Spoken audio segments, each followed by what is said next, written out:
Chapter 77, Idle Chatter. Arias looked around the deserted streets of Port Mari.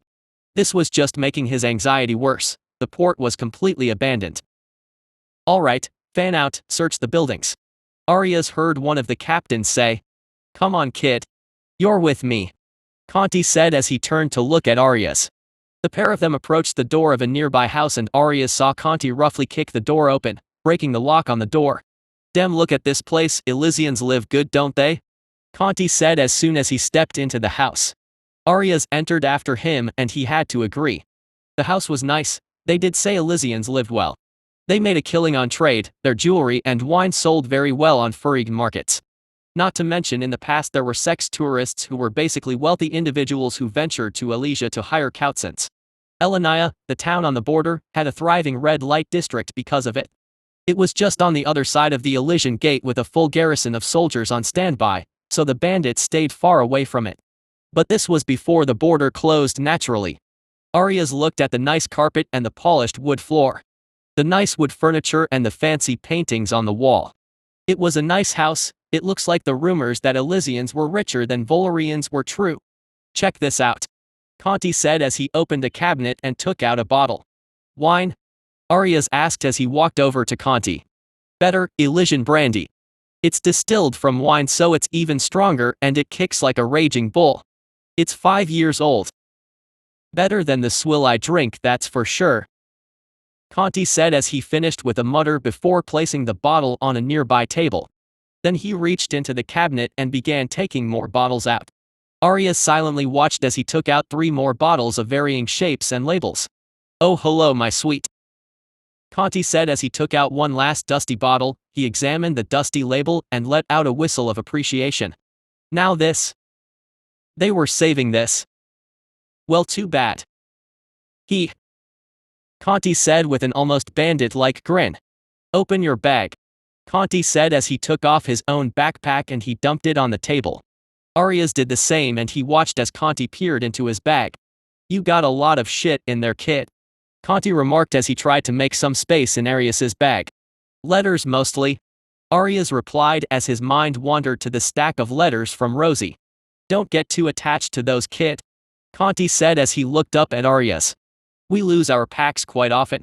Sometimes you have to drop your bag and run into battle. Shit gets trampled by other soldiers by horses. Sometimes a stray spell burns it all. Honestly, the more you carry the more it weighs you down. Keep the nice perfumed ones and dump the rest. Burn it if you don't want anyone to read it," Conti said as he put the bottle of brandy into his bag. "They are all perfumed," Arias replied. "Then pick the ones that have poetry or something," Conti said as he reached for another bottle to put into his bag. "They all have poetry," Arias muttered in response. "Oh, for fuck's sake. Bloody lovebirds. Then pick your favorites or something," Conti snapped in exasperation. Arias was about to open his mouth but Conti shot him a glare before handing him a bottle. "Oh, shut up, kid, just put this in your damned bag.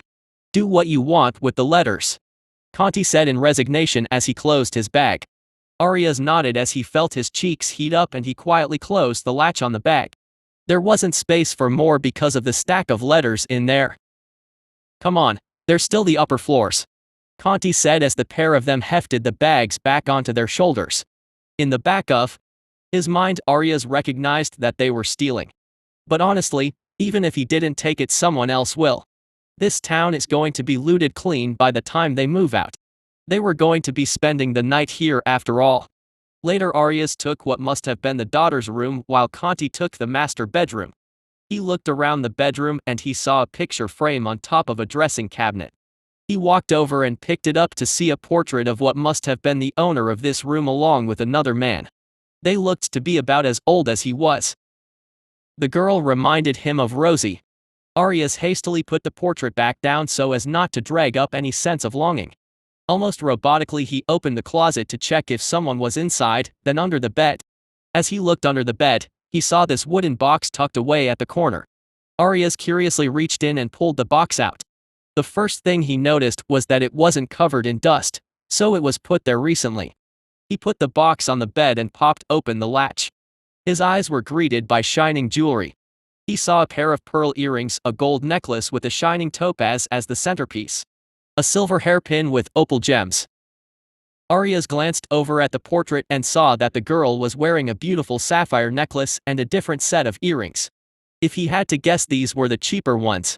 This girl probably took all the expensive ones with her. "Hey kid, did you find anything?" Arias heard Conti ask as Arias heard him walk into the room. "Shouldn't it be anyone?" Arias asked. "Nah, if the parents ain't home, their pretty daughter sure as hell won't be," Conti replied with a laugh. "Damn, is that gold?" Conti asked as he walked over and looked down at the box on the bed.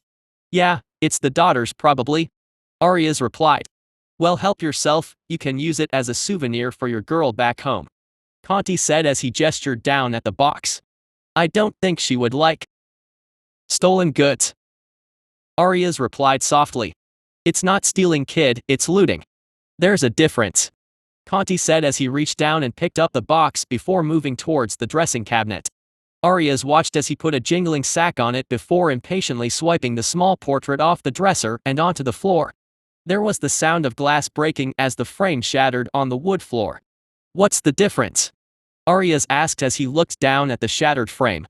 "Well, you steal in peace and you loot in war. It's like if you kill a man in peacetime, you're a murderer. You kill 100 men in war and you're hero. Get it?"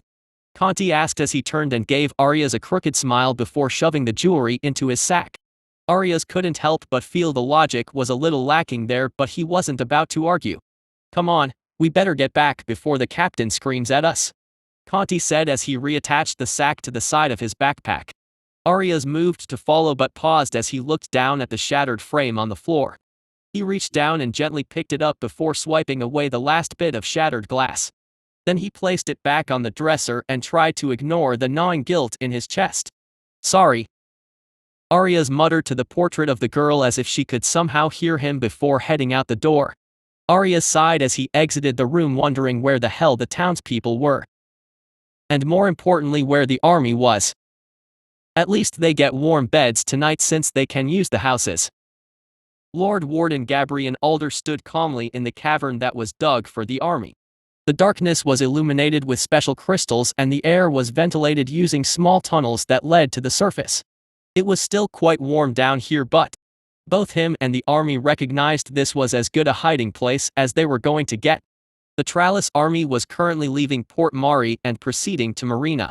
Soon they would emerge from the enemy's rear and strike them when their formation was in disarray. The Empress had given them a simple instruction. There was no need to take prisoners. Give them no quarter. Every Volarian body was more soldiers for the Great Beast's army. That means more meat to throw at the Volarians in Trallis. They had invaded his homeland and soon they would suffer the consequences. But of course, if something comes up, they were to follow the Great Beast's orders. She was very clear on this. As far as anyone else was concerned, the Great Beast spoke with her authority. Gabrian himself has served on the Elysian Sea and its coastline for more than 10 years. Ostaeans were given no quarter as well. His sword was actually a hybrid of an executioner sword and a greatsword. It made hacking off Ostaean heads easier. The faster they executed the prisoners and the wounded, the faster they could head home. The only prisoners they took were particularly cowardly Ostaeans for interrogation. Most Ostaeans would not talk no matter how much they were tortured. They lived for the glory of battle and quarter was rarely requested nor given. "Lord Warden, how many do you think we will lose in the coming battle?" Gabrian heard a familiar voice say. He turned to see Farron, the Lord Knight Enchanter, walk up to him. "I think we will do just fine. The plan is good and we have many advantages. We are operating on perfect information. I would have killed someone if I could have known the exact location of the Ostaeans on the Elysian Sea at all times. If I had that information, many of my brother wardens would still be alive." Lord Warden Gabrian replied. "Yes, the Great Beast's hive offers many advantages. The archives in Island are filled with tomes warning caution against fighting hives. The only reason the hives have not overrun the world is that so great was their threat that many races banded together to purge or contain them. Their strength made them a target." Lord Knight Enchanter Farron mused. "Immune to attrition as long as they take ground, unmatched mobility on favorable terrain, fearless soldiers, nearly instant replacement of losses, no training needed for soldiers, perfect command and control. Strategies against hives recommend decisive assaults on pockets of hive creatures and then burning any bodies you find, both beast and human. Every piece of meat can be used to make a new soldier, a terrifying opponent. Gabrian replied. Terrifying.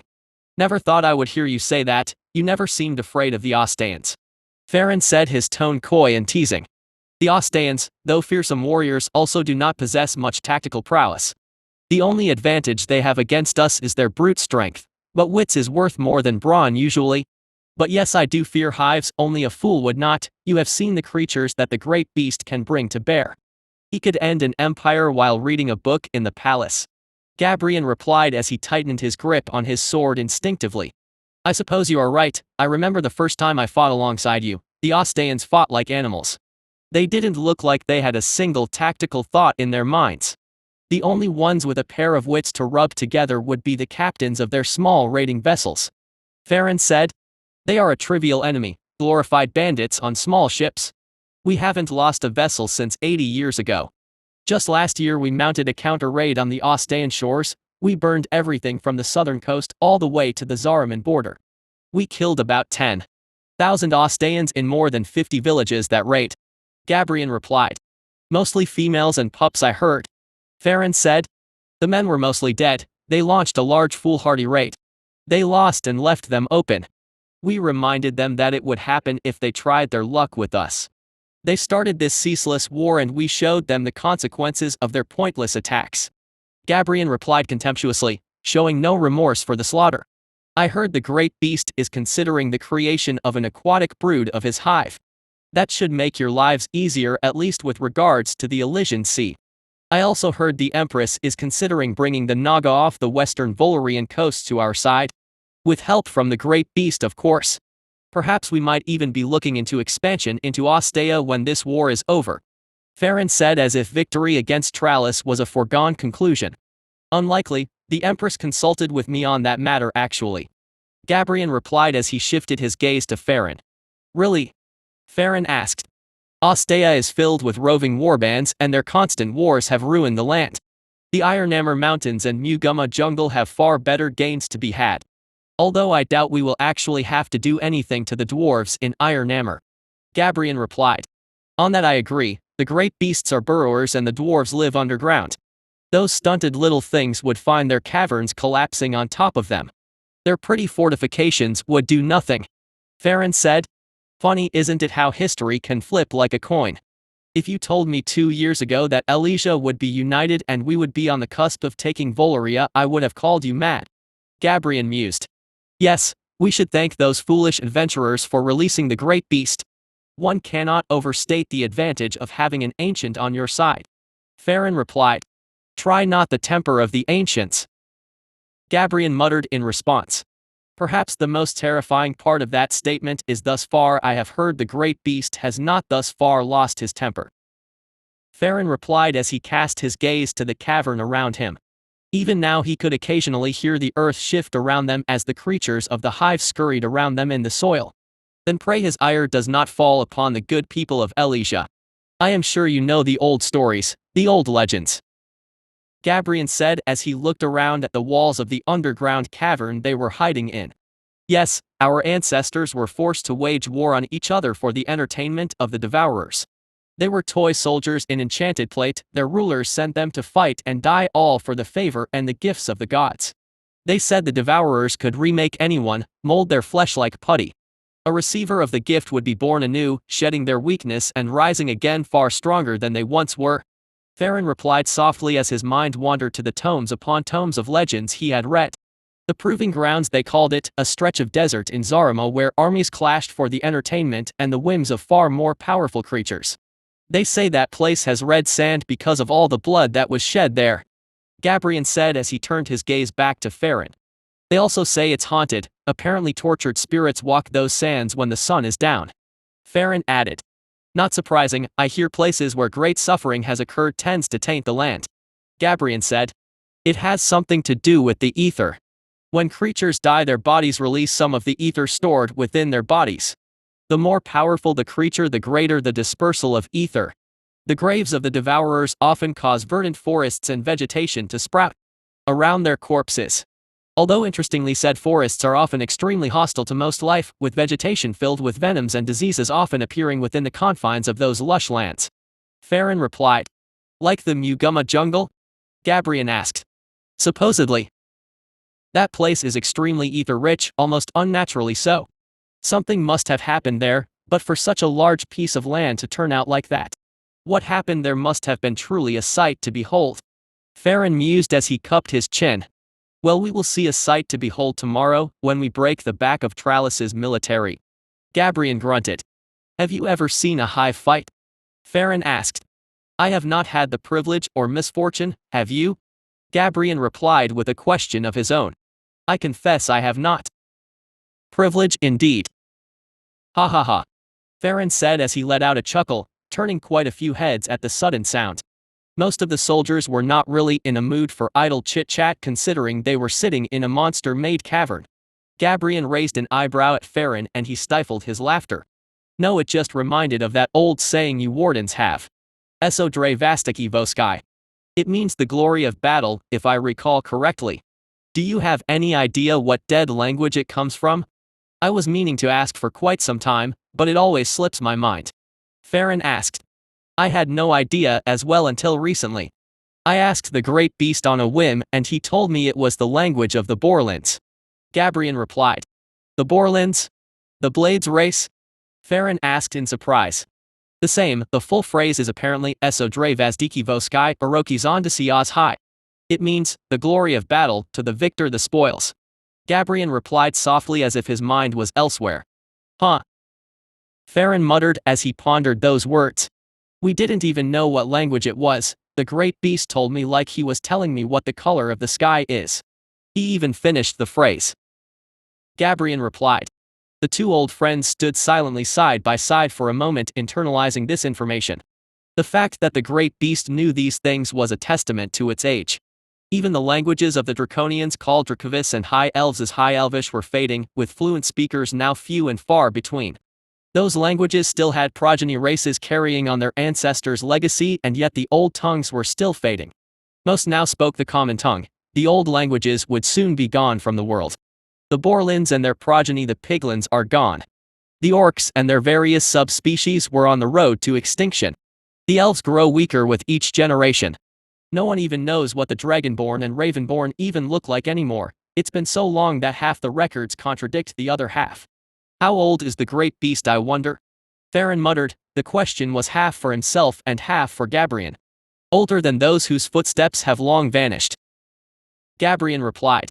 I suppose that would be right. Farron muttered as his mind wandered to the full phrase that is so often said. Few knew it anymore, for the rest of the saying was difficult to imagine for those born in a world without the gods that were the devourers. Try not the temper of the ancients. Hold on to your souls, for the ancients will take the rest. As is their right. Chapter 78, Lambs to the Slaughter Part 1. Arias marched silently as they moved down the road towards Marina. Still no sign of anyone, no hide nor tail of the enemy. Were they really going to end up at the gates of a major city unopposed? What the hell is this? Arias muttered. Beats me, kid. I think my nerves are fraying. We are so deep inside Elysia and I haven't seen a single soldier. Normally if an enemy army can penetrate this deeply into your territory something is very wrong. Lars replied. Somehow I feel something is very wrong for us and not the Elysians. Conti added from the side. At least we don't have to worry about enemies in the forest next to us. Well, at least not a lot of them. I heard the scouts have scanned the forests extensively. There might be a handful hiding here and there definitely aren't thousands of soldiers there. Lars said. Yeah, you can't exactly hide an army under a cloth sheet and expect no one to notice.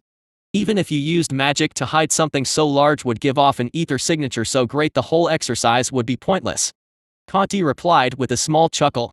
Yup, unless they suddenly pop out of the ground or something. Lars began but the group suddenly heard the battle horn being sounded. Enemy to the rear. Arias turned his head to see a large army to their rear, the banners of the new empire flying proudly in the wind. What the hell? How? Lars sputtered as he gazed at the tens of thousands of soldiers behind the formation. Didn't we clear the territory behind us? Arias stammered. We did. They must have a trick up their sleeves. Conti replied curtly. Maybe they came by sea. They sat on ships and waited for us to pass. Arias suggested. Still doesn't explain how they got so close without us noticing. Conti replied as he heard the horn sound and the entire formation began to rotate clockwise. The forest was to their right, so if they wanted to turn around they had to rotate clockwise. If the army rotated counterclockwise they would expose their vulnerable rear line troops to the forest. If the enemy could hide an army that size and slip it behind the Tralles army, then hiding more soldiers in the forests was not out of the question. Even now Arias could see small bands of units being dispatched into the forest. Unlikely that they managed to hide out at sea. General Montes is too smart to make such a stupid mistake. Conti replied gruffly as they shifted to a jogging pace to maintain formation. We can only pray they don't fuck us in the ass as we shift formation.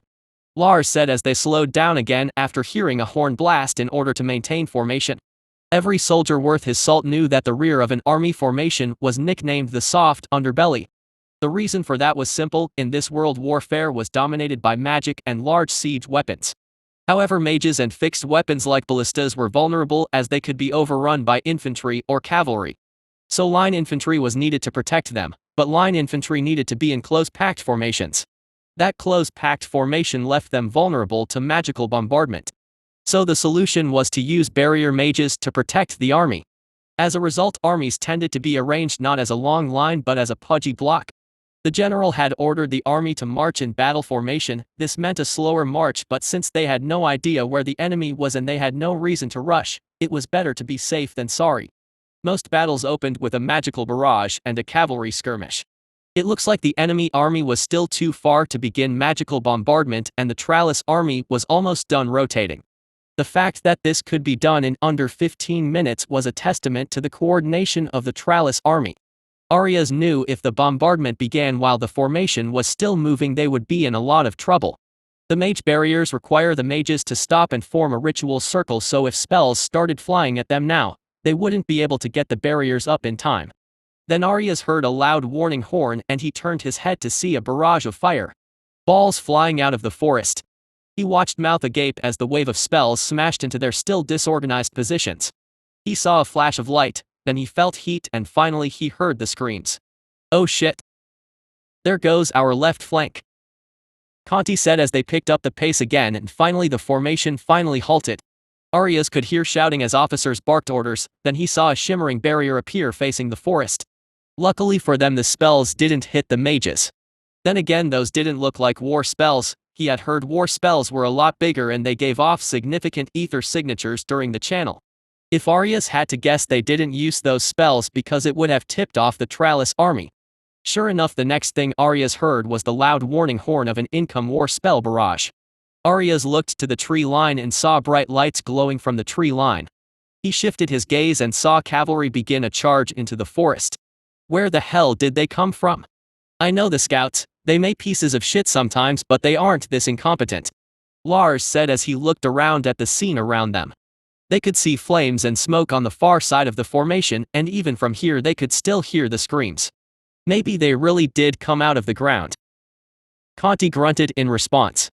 Then Arias felt the earth shift beneath his feet. Was that his imagination? Was the stress and fear getting to him? Arias looked down and his eyes widened as he saw the earth underneath his feet seeming to bowl upwards. Shit! Beneath us! Arias screamed as he backed off just in time to see the earth erupt from beneath his feet. Arias gasped as he saw a monster emerge from the ground. It had white domed head and its maw was filled with serrated teeth. It was about the size of a man, with a snake-like tail that had small legs on the side of the tail and arms tipped with sai-like blades. Monsters! Arias heard someone shout in the distance and soon he heard the entire army shout in alarm. Arias couldn't move, he froze as he watched the monster emerge from the ground and pounce at a nearby soldier. He watched as the soldier screamed as the monster toppled him over. The beast's blades flashed and the shield the soldier was using to protect himself had wide gaping gashes torn into the shield. He watched as another soldier rushed forward and slashed at the beast with his sword. The blade glanced off its white body like it was wearing plate armor. Idiot! It's armored! Conti shouted as he rushed forward and grabbed the blade of his greatsword with his left hand. He thrust at the beast like a spear, aiming for a spot under the arm, and the blade sank in. Kid! Snap out of it. Arias heard Lars shout as he felt Lars shake him.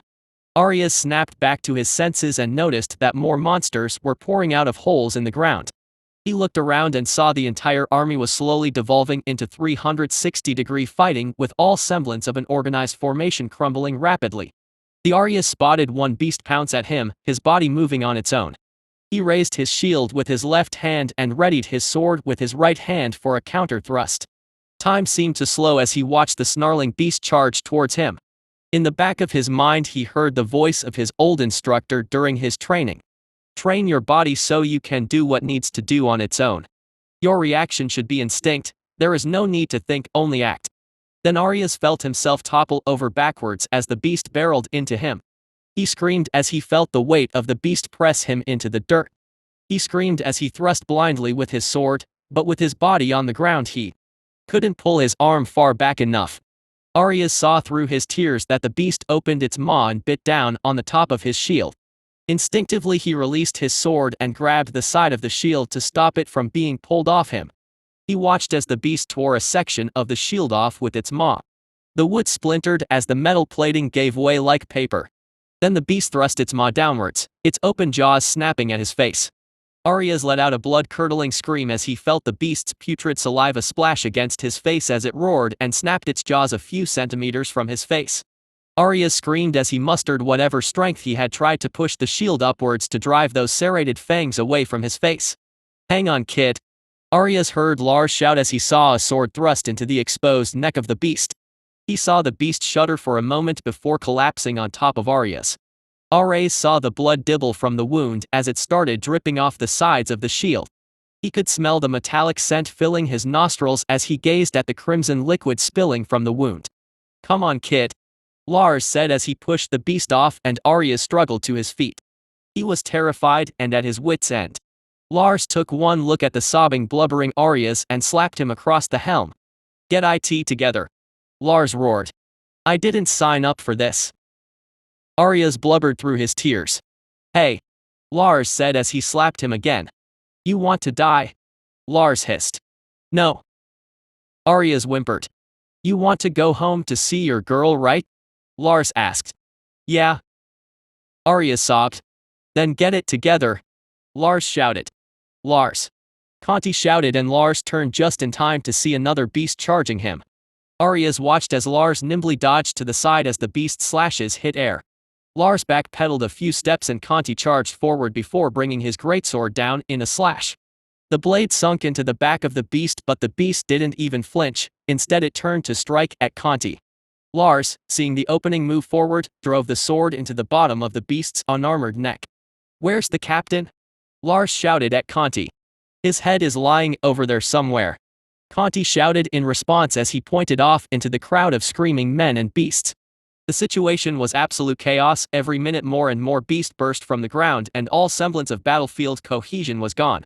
Now it was just 40,000 soldiers fighting a desperate brawl against monsters that were coming out of the ground. "Who's in command?" Lars asked. "No one. We need to send a runner to the general. The horn bearer's dead too. If we don't get orders we are." Conti shouted, but he faltered as his eyes shifted to open space behind Arias. They were at the extreme edge of the formation, so they had a clear view of what was happening beyond the formation. Arias turned around to see a new hole had erupted in the open plain. This one was much larger and from it streamed hundreds of dog-like beasts with this scorpion-like tail. Arias watched as the cavalry on the flanks charged towards the group of beasts. However, the tails of the beasts all pointed at the cavalry and fired off a barrage of spines. Arias watched as the entire cavalry group was cut down by the spines. Horses fell, the spines went easily through the barding and the riders were thrown from their saddles, crashing hard into the ground. A handful of the knights stood up, but another shower of spines later they had all been knocked to the ground. Then Arias heard a loud explosion from behind me, then he felt a shockwave rattle his bones and he turned to see large fireballs appearing amongst the formation. "They're still hitting us with spells," Arias sputtered. It seems the enemy had no regard for friendly fire. Then again, the ones attacking them were beasts. Beasts. They were similar, fighting in perfect cohesion. "A hive. It's a hive," Arias muttered as he felt his blood turn to ice. The stories told of the horrors of hives. Legions of beasts that knew no fear or pain and lived only to serve the wishes of their queen. A what? Lars asked as he continued to scan the surroundings. Thanks to their position on the edge of the formation, they were not in the heat of the fight. If they were in the middle of that brawl, they would not have the luxury to even talk. That mini breakdown that Arias had would have been a death sentence if he was smack in the middle of the formation. A hive. The great beast must be a hive queen. An ancient hive queen. Arias replied. You can't be serious, Conti said as he cut down another charging beast. Arias could see particularly large beasts the size of a carriage rampaging through the formation. With each swing of its large arms it sent several men flying. Sometimes the bodies were sent flying in various pieces. I heard the old hives had giant. Lars began, but as if on cue they felt the ground beneath their feet tremble. Arias looked up to see a large 6-meter-tall beast covered in golden feathers emerge from the ground. Behind it emerged a pair of large, heavily armored quadrupeds, with a wide armored head and crown that looked like a shield. The quadrupeds had large sai-like blades attached to the sides of their fat necks. Monsters. Lars finished shakily as the three of them looked at the three giant beasts that had emerged from the ground. Each the size of a house, and the one with the gold feathers raised its head to the sky and let out a booming bestial laugh. The three of them gaped at the three monsters as the army screamed in terror around them. The two quadrupeds let out booming ear-splitting roars as they lowered their heads before charging and plowing through the formation. Arias could hear the grinding of metal and squelching of flesh as the soldiers were pulped under the charge. Then the house-sized beasts raised their heads at the end of their charge like a bull would after a charge.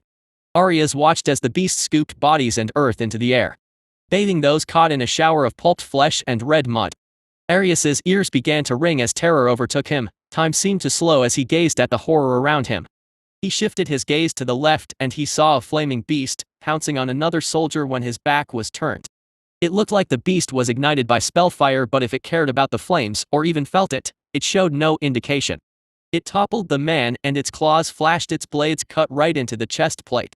Arias could see his mouth open in screams as the beast tore into his body.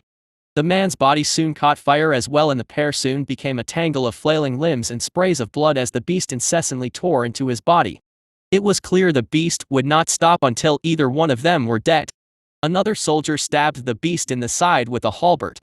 The beast opened its mouth to howl, but Arias couldn't hear it over the ringing in his ears. The beast collapsed and the other soldier hurriedly shoved the beast off his fellow's burning corpse. The man with the halberd paused for a moment as he looked down to see the flaming soldier had become a flaming corpse.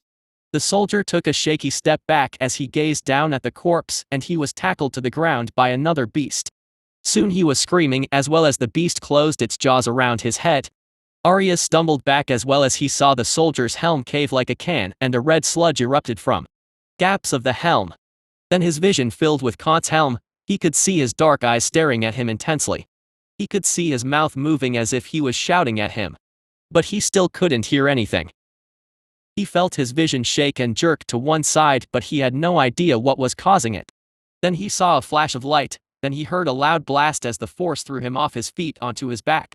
When Arias got shakily to his feet, his ears were still ringing, but the ringing slowly receded. He slowly felt his lucidity return as he realized the blast had knocked some sense into him.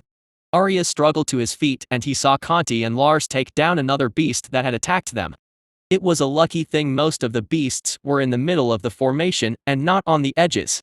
He turned his head and saw some of the soldiers were running only to be cut down by those dogs that could shoot spines. Although the dogs were not firing into the formation, were they trying to stop any fleeing soldiers? Kid! Kid! Conti roared as he turned around, and Arias took a shaky step back as he felt his roars hit him. I'm fine. I'm fine. Arias mumbled in response. Shit. We need to send a runner. Kid, I need you to get to the general in the rear. Tell him the right flank is gone. Stay close to the edge of the formation. Those dogs don't look like they are targeting the main formation. Conti began, but then they were interrupted by another blast. Arias looked away to see the golden feathered beast had been hit by a barrage of spells. He could see its body covered in shallow wounds, but the wounds quickly healed shut. The beast opened its mouth and shot a jet of white crackling flame at the rear line. Arias saw a barrier appear blocking the flames. The flames spread around the barrier and he heard screams as the flames torched the surrounding soldiers. Then the barrier started to flicker and crack. Then the barrier gave way and the white flames flooded in. Then the screams, this time he could hear women screaming. Some of the mages were women. That means their mages were gone too. The beast then let out another laugh as it opened its maw again. This time a white beam shot out of its maw and it used it to rake the formation. Arias watched as the beam slashed towards the right flank and he saw it reduce a group of soldiers in front of him to ash. He could see a line of empty space and the ground had turned to lava and glass. Some of the soldiers that were too close ended up catching fire from the heat. Arias could feel the heat as the beam went past him. He blinked as he noticed the heat had dried out his eyes. Then he heard the beast speak, its bestial voice echoing out across the army, inciting terror and desperation. Feast, my children. Feast on the delights of this world. Slaves of Tralis, I am the great beast. Hold on to your souls, for I will take the rest. Chapter 79, Lambs to the Slaughter Part 2. Arias felt Conti yank him towards him by the collar. Arias flinched as he saw the intensity in Kant's eyes. His eyes held the gaze of a sharpened blade, but somewhere within Arias saw a certain resignation in his eyes. Listen to me, kid, get to the general. Tell them the right flank has fallen. Make sure you get as close to the prince as you can. Remember that last part, get close to the prince. Understand? Conti said as he shook Arias to make sure he understood. Yes. Arias stammered in response. Don't run out into the field, move carefully right at the edge of the formation. Don't stop to help anyone. Got it. Conti said earnestly. It started to dawn on Arias that Conti didn't expect to make it out alive. He wanted Arias to get to the prince so that he would be dragged along in the retreat. They wouldn't let a royal die out here. Come with me. You and Lars can come with me. Arias pleaded. The three of us would look like deserters. You look like some green kid, they would believe that you are a runner. Besides, I can't leave these guys, this is my home now. I'm here on a judge's order, it was either here or the gallows. The judge said I wasn't worth anything, so go and die for my country. Conti said with a small smile. No. Arias replied shakily. Go on, kid. You got a girl to marry. Remember, keep going, stick to the edge, don't run out there. Don't fight, don't help anyone, just run, don't stop for anything. Also, I need you to deliver something. It's a letter, there's an address on it. If the person has moved out, then burn it, it's just selfish words anyway. Conti said as he turned to look at Lars, who had just killed another beast alongside another soldier. Lars, your letter. Conti shouted and Lars turned around as realization dawned on him. Here, kid. Good luck. Lars said as he shoved a letter into one of Arias's pockets. Arias watched numbly as Conti shoved his own letter into the pocket. Conti bent down and picked up Arias's sword and shoved the handle into Arias's hand. Come with me, you don't have to die here. Arias pleaded. You're a good kid, you know that. I'm a condemned soldier, I learned how to die a long time ago. Go marry that girl. Her name is Rosie, right? Conti said and Arias flinched at the name. How do you? Arias began as he recoiled slightly in shock. You talk in your sleep. We'll meet up in the next life, I better not see you soon. Now go on. Go. Conti said as he shoved Arias back before turning around and rushing towards Lars, who was fighting another beast. Rosie. He needed to get back to her. She might have their child in her belly, he couldn't let her raise it alone. I'm sorry. Arias choked out to the mass of men fighting in front of him before turning around and running towards the back line. He could feel the tears burning his eyes, half of him wanted to stay, but the thought of Rosie crying when he never returned kept him going. The final letters in his pocket gave him the strength to move his legs. Arias remembers a line in a book he read while he was in training. In a man's final moments, he shows who he truly is. If that was true, then that would apply to a final letter too. A dying wish was words from the heart, and he wanted to deliver those words. Then he heard screams to his left. He halted just in time to see a large beast fly past him, knocking men in full plate out into the plains to his left. The beast was the size of a wagon and it roared as it brought its large fist down onto a nearby groaning body. Arias flinched as the armor crumpled and red sludge erupted from the gaps of the armor. He froze as he watched another soldier get back up and charge the beast. The beast turned and swiped at the man. His shield crumpled, its claws cut the arm right off and it raked over his chest in a spray of blood. The beast turned around as it looked at the mass of screaming men and beasts. It let out a roar as these strange crystals on its back glowed, before it charged and barreled back into the mass of men to a chorus of screams from the Volurians. Arias shifted his gaze back to the open plains on his left and he saw the slashed-up soldier struggle to his feet with his one remaining arm. He watched as the soldier stumbled over to his ruined arm as he reached out with his stump as if forgetting it was gone. The soldier paused for a moment, then he dropped his sword before reaching out to pick it up with his other hand.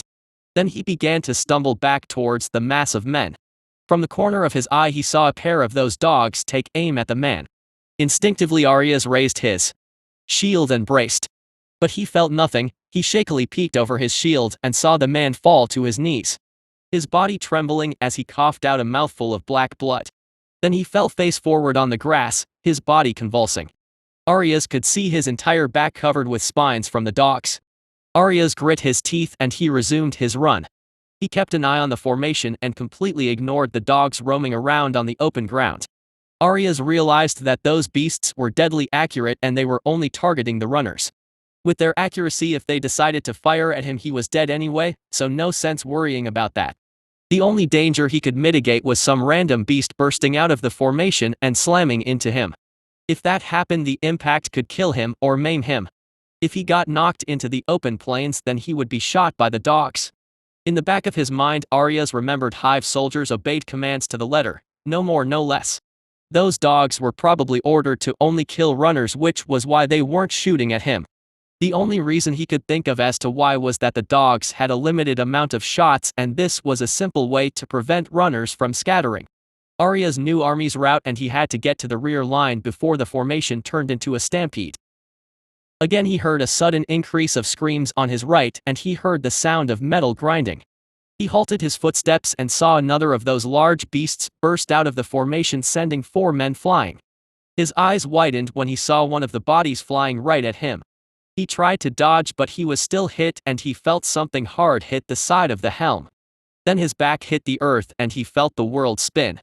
He blinked as he looked up and saw the bright blue sky swim in his vision. "Don't stop for anything." Arias heard Kant's voice ring out in his mind and he found the strength to drag himself up. He tried to stand but he was still unsteady on his feet. Perhaps he had a concussion. Arias took another 2 steps before falling forward and landing in the mud. He grit his teeth as he shook his head trying to shake the dizziness off. He raised his head and he saw another soldier lying on the ground looking at him. He could see his face through a small gap in the chaos of armored legs. Arias looked on as the soldier reached out his hand towards him. Arias saw the soldier's mouth move but he couldn't hear him over the din of battle. The soldier was lying in the mass of soldiers and he could see their armored boots tramping his outstretched hand. He saw one footstep on his fingers. The fingers bent back before snapping and laying limply against the ground next to the outstretched palm. The soldier's mouth continued to move but still Arias couldn't hear anything. But then he focused on his lips and he realized what he was saying. "Help me. I don't want to die." Arias reached out and crawled forward slightly towards the soldier. Then he saw another soldier trip over the man's outstretched arm and it knocked a small hole in the mass of screaming men and beasts. Arias's eyes widened when he got a good look at the rest of the soldier's body. Previously he could only see his face in a convenient gap in the mass of men but now Arias could see his entire body. Arias saw one of the beasts with its maw the man's belly. The beast raised its head and it dragged the man's entrails out in a bloody trail, his intestines trailing out of his body in bloody strips. Arias felt bile rush up his throat and he puked right into his helmet. He felt the warm foul-smelling sludge fill the bottom of his helmet and he gasped as he pulled the helmet off. He looked down at his helmet and saw the brownish sludge on the inside of his helmet and he felt bile rise up again before he vomited again on the grass. Arias raised his head again and he saw the soldier still mouthing words at him. Now there was blood streaming from his mouth and nose. He was pale as a sheet and Arias knew he didn't have long in this world. "Help me. Please." Arias saw him mouth and then he heard Kant's words in his mind once again. "Don't fight. Don't help anyone. Don't stop for anything." Arias bit his lip as he scrambled to his feet. He grabbed his helmet and gave it a slight shake to remove as much of the vomit as he could before putting it back on his head. The smell hit him, but he had bigger problems and he had no more vomit left in his stomach anyway. He continued his run, dodging beasts and screaming desperate men. 3 times more he threw himself on the ground to dodge spines. A few of the shots actually came quite close. Finally he saw the formation start to taper off as he approached the rear of the formation. He saw the uniforms start to change as the equipment varied. At first the armor was steel, then it was leather, then back to steel, then to mithril, and finally metal gave way to cloth. Arias turned and gulped as he saw what was happening in the rear. Now he could really see the golden feathered beast up close. The mages were firing frantic spells at it, but it laughed in response, their spells bouncing off its hide, and only managed to knock feathers loose. There were no war spells being fired because those had a large area of effect. To fire one into the middle of your own formation was suicide. Then Arias spotted a large glowing light appear in the middle of the tattered mage formation. Arias ground to a halt as he saw the light. Were they actually going to attempt that? Arias could hear the desperate shouts, the screaming that bordered on madness. He turned to the beast and saw it tilt its head as if in amusement. Arias saw it open its maw and he felt his blood go cold when he realized what was about to happen. When ritual spells are interrupted, they tend to backfire rather violently. Go to hell, monster! Arias heard one mage scream above the din of the battle. The fact that he could even hear it was a testament to how loud that mage was shouting and also how close he was to it. Arias tried to turn around to get some distance, but then he felt the heat. He turned around and saw the light engulfed by white flames. He heard the sound of ether crackling and then a flash of light. Next thing he knew, he was on his back as he struggled to breathe, all the air knocked out of his lungs. He dragged himself to his feet and he saw the entire right edge side of the rear formation had been knocked off their feet. He felt bile rise up his throat as he saw the mangled, burning and charred bodies lying around. At least he now had a clear run to the command tent. He could see it from here. Arias pushed himself forward, his body screamed at him in protest. His legs felt like lead and his knees were scrapped raw from constantly throwing himself into the dirt. His back was killing him from how many times he was blasted off his feet. As he ran along the edges trying to ignore the shell-shocked soldiers struggling to their feet as they were constantly pounced on by the beasts. All the while the laughter of the golden feathered beast echoed out over the battlefield. At last he reached the rear line and he saw women in white robes tending to the wounded. They were the priestesses from the Order of Mercy. Women of the church who volunteered to follow armies and soothe the suffering of the wounded. They were sacrosanct by treaties amongst the humanoid nations. If they are harmed by an army, the nation will face severe condemnation, both from abroad and within. Yet somehow Arias had a feeling the beasts wouldn't care about some lines written on a piece of paper. Then Arias felt the ground tremble beneath his feet. He yelped as he felt the ground beneath his feet explode outwards. He was sent flying into the formation. He rolled head over heels, over corpses and over dying men. When he finally came to a halt, he had lost his helmet and his sword. As he struggled to his feet, he gagged when he realized an eviscerated torso was a few centimeters from his face. Arias let out a scream of terror when he saw the open rib cage and the organs strewn out on the ground. Then he noticed there was a woman in white kneeling next to the mangled corpse. He looked up to see the woman had her arms out and palm towards the corpse. A green magic circle was rotating around her palms. Was she trying to heal that corpse? He raised his head and saw the priestess was a young blonde-haired woman. Her gaze was hollow as tears ran down her cheeks. Then Arias heard a roar and he turned to see one of the large wagon-sized beasts bat a charging soldier aside like a fly. He saw the beast turn to look at him and he felt the rising panic. Instinctively he scrabbled forward and tried to run. Then he spotted that priestess again and he remembered that the beasts would not stay their claws against the priestesses. Instinctively he grabbed the priestess's arm in an attempt to pull her away. The priestess allowed herself to be pulled to her feet. Arias was about to shout at her that they needed to run, but he felt someone shove him aside. Arias fell to the ground and saw the priestess had fallen as well, landing in a pile of pulped flesh. Her eyes widened in terror as she looked down at red mush she was sitting in. Arias looked to the side and saw the man that had pushed the pair of them down was wearing the cheap leather armor of the rear echelon reserves.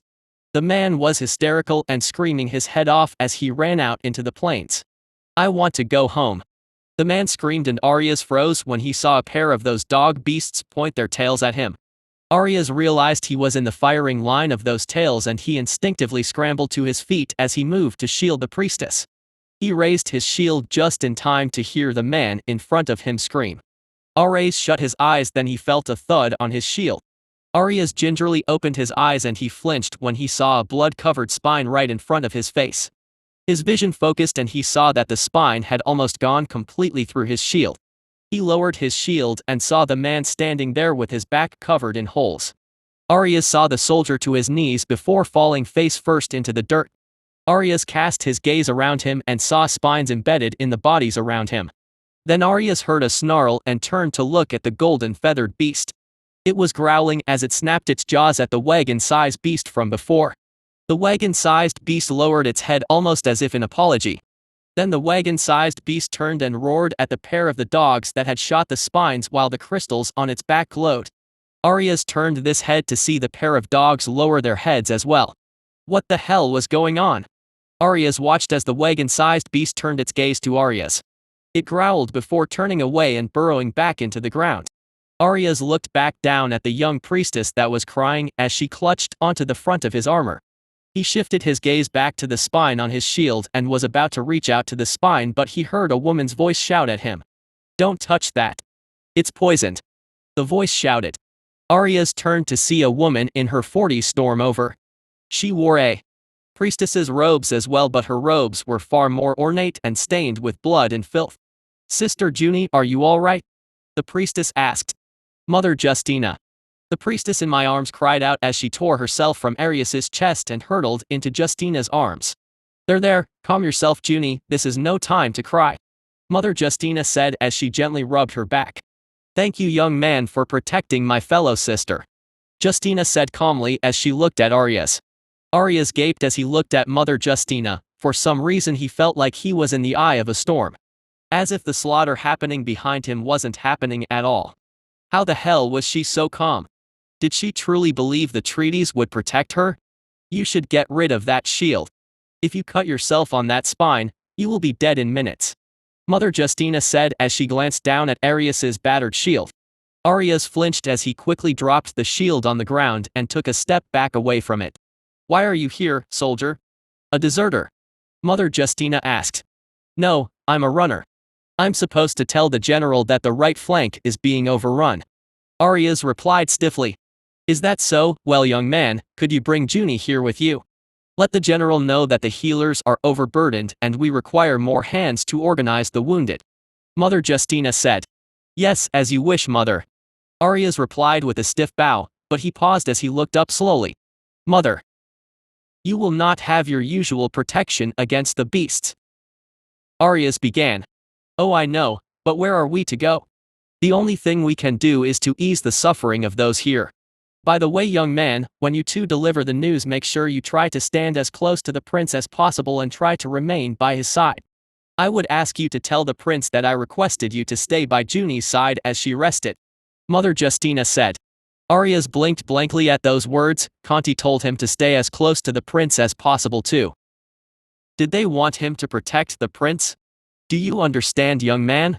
Mother Justina asked and Arias nodded. "Good, now go," Mother Justina said as she gently handed the weeping Junie to Arias. Arias gripped her hand as he nodded. It took a little coaxing, but he managed to lead Sister Junie towards the command tent. As he approached the command tent, he saw a pair of royal guards stare at him through their helms. "Message for the general and a request from Mother Justina," Arias said, and the royal guards nodded as they held open the tent. But before Arias could move, he heard a voice shout out from the tent. "Are you mad, Montes?" Arias heard a voice shout. Arias froze as he gazed at the tent opening apprehensively. "Go in," one of the royal guards said coldly, and Arias nodded as he stepped into the tent. Within, he saw the prince glaring at General Montes. General Montes had his back turned to Arias and was facing the prince across the war table. "I cannot abandon my men, your majesty. The priestesses will be left behind as well, and my wives to be are in the supply train behind us," General Montes said. "The supply train has been overrun. The Elysians are to our rear," the prince shouted. "Overrun by humans, which means they may still be alive. Regardless, I must do my duty. Farewell, my prince, may we meet again in this life or the next." General Montes said as he bowed before turning around. General Montes paused as soon as he saw Arias and Junie standing there. Message from the right flank has been overrun. Arias said tentatively. Yes, along with the rest of the army. You have new orders, boy. Stay here in this tent and good luck. General Montes said as he walked past Arias and out of the tent. What? Arias mumbled. In confusion as he gazed at the tent flap as it closed. His new orders were to stay in the tent? Then Arias saw a flash of blue light from behind him and he spun around in shock. He turned to see the prince holding a strange totem in his hands. The totem was made of this strange black metal and on it were engraved rapidly fading runes. Arias watched as the prince bitterly dumped the totem on the table before slamming his fist into the wooden table in frustration. Honorable fool. The prince muttered. Guards fall in.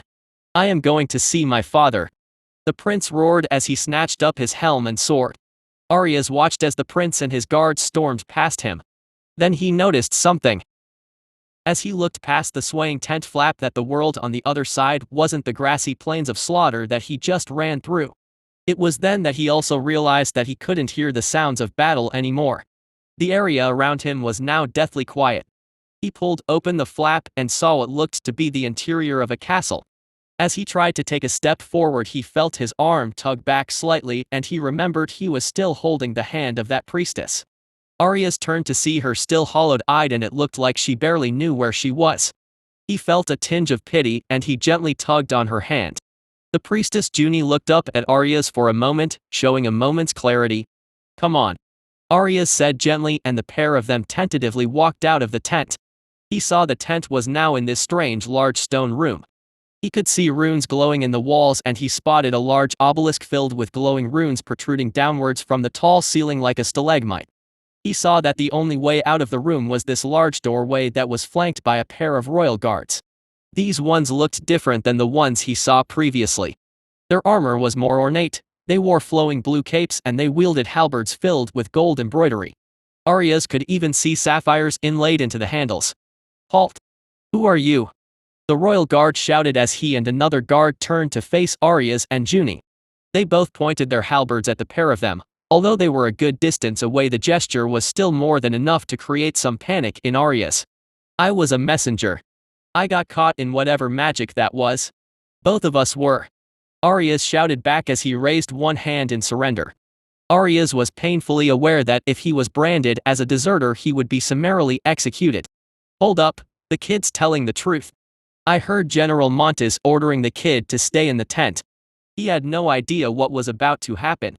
Another voice said and Arias turned to see another royal guard that was dressed in far simpler armor, similar to the ones he had seen on the battlefield.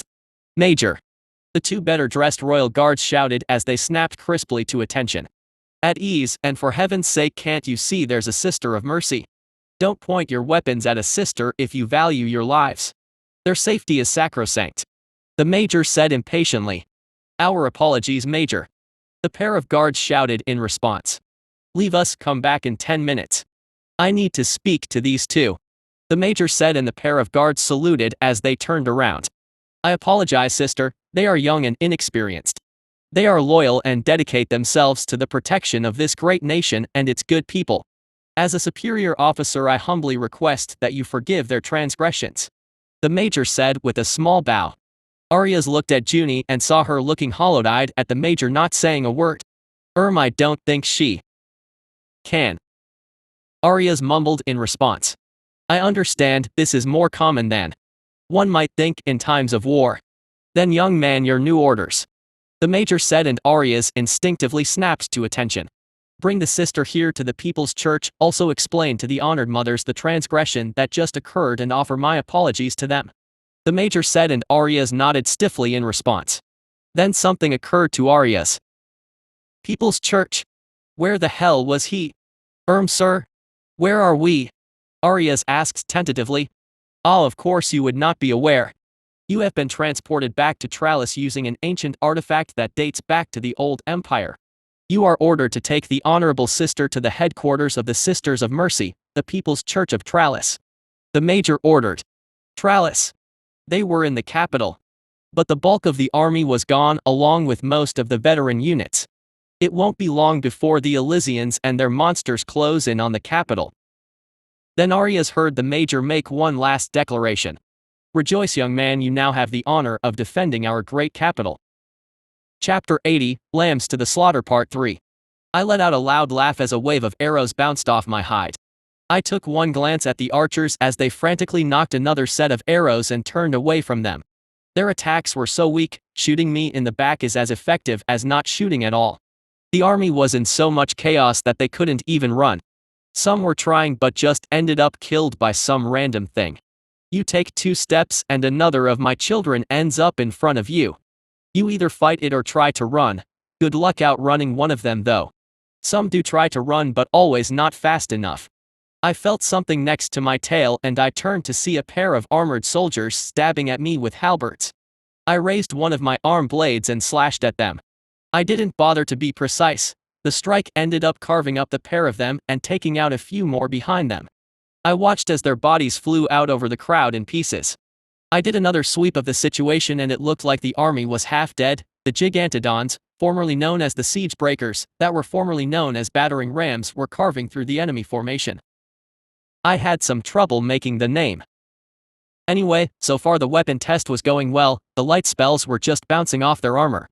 I had tested the Gigantodons against ritual level spells. They did take quite a bit of damage from those spells. The ritual spells were more powerful because of something. Larger magic circle. Something. Better magic efficacy yield. Something. Look, I don't know the academic reason, I just know how to cast it, and plus I don't need to care about it. I already have this artillery unit in the works and an anti-air unit to shoot down angels. I plan to mount those on a similar body to the Gigantodons minus all that armor. After a lot of experimentation, I found fire to be the most effective in terms of just raw destructive power. Again, I felt another wave of arrows pepper my back. I turned around and I watched as the archers flinched. I could smell their fear, and that wasn't just some figurative statement. A good number of them had wet themselves. Well, if they want to shoot things at me, then I'll shoot back. I fired a barrage of spines at the groups of archers. The more sensible ones broke formation and tried to run. The rest were impaled by spines the size of greatswords. The only reason I didn't ask my army to overrun the archers was that they were too close to the priestesses. The army formation was organized in this order: the front line, the mages, the archers, and lastly the priestesses. The mages are all dead and I rather not risk injuring any of the priestesses by attacking the archers. The last thing I need is to give the angels one more excuse to kill me. A monster obeying the rules of war is a good way to make me seem less likely to kill everyone for shits and giggles. Besides, the archers' attacks were so weak that if they fired into the mass, they would more likely injure their own soldiers. I looked up and saw a flash of blue light as the command tent vanished. All looks like that idiot finally cut and run. Well, it's fine if he runs. He won't escape, not to safety or into the next life. Mihaila has been sitting in his tent ever since they camped in Everlin. I knew about his little toy ever since then. The amount of ether given off by that little relic was hard to hide from someone like Mihaila. Mihaila will make sure he doesn't run. Ideally, that applies to his family as well. Cecilia wants to lock the prince and his father in a room and make them fight for food and water like a pair of savages. With her watching, of course. I would personally just turn the pair of them into living ornaments that were still conscious so they could live in perpetual suffering. That is, if I wanted them to suffer. If I didn't, I would just chuck them into one of the digestive vats. King or prince, they are just meat to me, honestly. All humans are just flesh. It doesn't matter what kind of fancy hat you wear or what kind of shiny chair you sit on. As I cast my gaze to where the command tent was, I saw a man in fine armor approach. So this must be the famous General Montes. I guess he didn't run and chose to die with his troops. Or perhaps not. Clear me a path, I said into the hive mind, and I heard Azathryn reply with an affirmative. I looked up to see her dive out of the clouds and towards the battle. I had ordered the phoenixes to hold back for now. I planned to let the prince escape, but I didn't want him to know that I had phoenixes. Also, when phoenixes cook humans, not much is left, so I can't exactly use the corpses afterwards. I watched as she leveled out of her dive and blasted a path for me. She landed on the ground at the end of the burning line and swung with her flaming wings. sending burning bodies flying off into the distance. I calmly approached as I ordered my gigantodons to widen the path. I calmly moved forward, through the slaughter and screams. The humans gave me a wide berth by just running away. Except for one. I looked forward and saw Azatharine had paused as she looked down at someone. As I approached, she stepped aside to reveal a woman in her 40s. She was wearing the white robes of the priestesses of mercy. Her hood was down, revealing long brown hair and a grim determination in her brown eyes. "You are in my way, woman," I growled as I loomed over her. "I will not allow you to march forward to kill the wounded and my sisters. If you decide to do so, you will have to kill me first," the woman shouted in response. "I am High Mother Justina of the Order of the Mercy. I will not stand aside while you slaughter at your whims," the woman called Justina shouted. "If you haven't realized, all of you are still alive. I have no intention of killing the priestesses," I replied. "As for the wounded," Justina asked, "I would like to kill them, since they are soldiers, but I think you might have some issues with that," I replied nonchalantly. "Of course I would. They are under our protection, you will not harm them," Justina shouted as she pointed a finger at me. "Then move them out of the way before I crush them by mistake. I'm going ahead, so I suggest you get moving," I said as I began to move forward. Justina balked as she turned around and started running back, shouting for the priestesses to make a path. I watched as Justina started shouting commands at the other priestesses. I slowed down slightly and watched them levitate the injured out of the way. I guess being able to levitate bodies is a good thing to have when you are treating battlefield casualties. Well, they were not to be harmed anyway. I just didn't want to be slowed down too much. I continued on my path towards the command tent as Azatharine calmly walked next to me. "It looks like they wish to parley," Azatharine said. Though she was better suited to flight, she could still walk rather gracefully on land. The heat from her talons caused the bodies she stepped on to sizzle ominously as she walked. "Of course they do, General Montes is a brave one. He will be very useful after this war," I replied, not bothering to keep my voice down. I saw General Montes's eyes narrow as he overheard me. Our voices were loud thanks to our size, and our voices carried easily over to General Montes. "Greetings, General," I said cordially as I gave him a wide-fanged smile, ignoring the slaughter around me that was still raging on. "A pleasure. I assume you are the great beast," General Montes said evenly as his eyes darted to the area behind me. I could sense the priestesses all looking at us in apprehension. "You assume correctly," I replied. "First, may I request a cessation of hostilities while we speak?" General Montes asked. "No, the killing stops when we reach an agreement. So, I suggest you speak quickly," I replied as I spoke at a pace slower than usual. "I would like to offer surrender. I only ask that you spare my men and treat them fairly as prisoners of war," General Montes said a pace faster than usual. "And why would I accept that, General Montes? You have no leverage to make any conditions," I replied casually, my tone betraying that I was no rush. "Unconditional surrender is as good as being slaughtered, since we surrender with no guarantees. But yet you said I will be useful during the post-war period. Why is that? The fact that I am alive means you want something. So I ask you this, great beast. What do you want?" General Montes said as he kept his cool. Impressive, very impressive. I could tell his guards were on the verge of exploding with anger. I could sense anger and despair in Montes as well. But his body and tone of voice betrayed nothing. He was poised and stoic. He was clearly smart enough to understand his position. He speaks to the point and with courtesy. Not bad at all. We can definitely use someone like him. I want you to command the forces of Volaria when I inevitably conquer it. You all started this war, I plan to finish it," I replied as I reminded him of his position as a defeated aggressor. "I agree to those terms," General Montes said evenly without hesitation. "Oh, that was easy. But first I want to test you. Why did you agree? Just to save your soldiers? Or perhaps something else? Be thorough in your reply, General. Even if this army is slaughtered, there are a lot more bodies up north that can end up cold and dead," I said with a small chuckle. "Your demands were the most probable possibility for you even agreeing to this parley.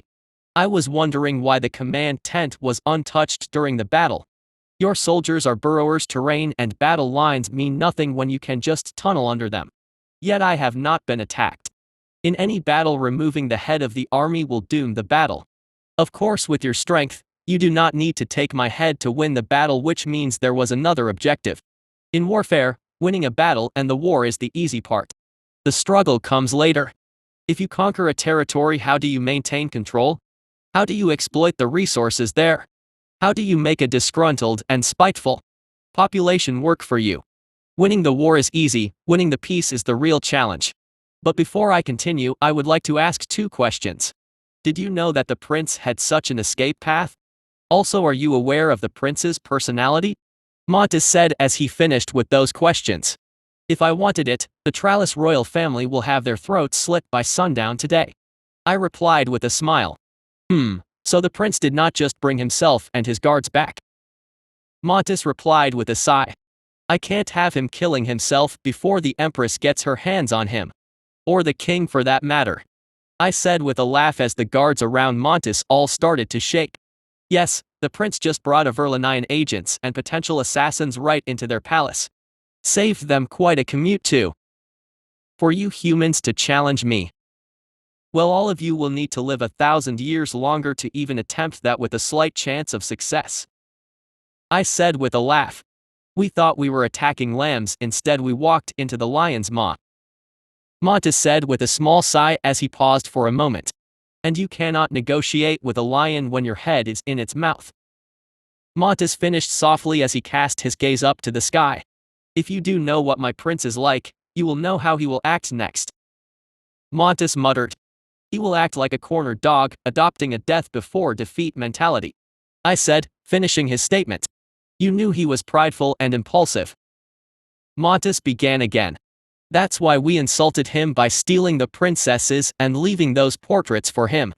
I said as I finished his sentence again.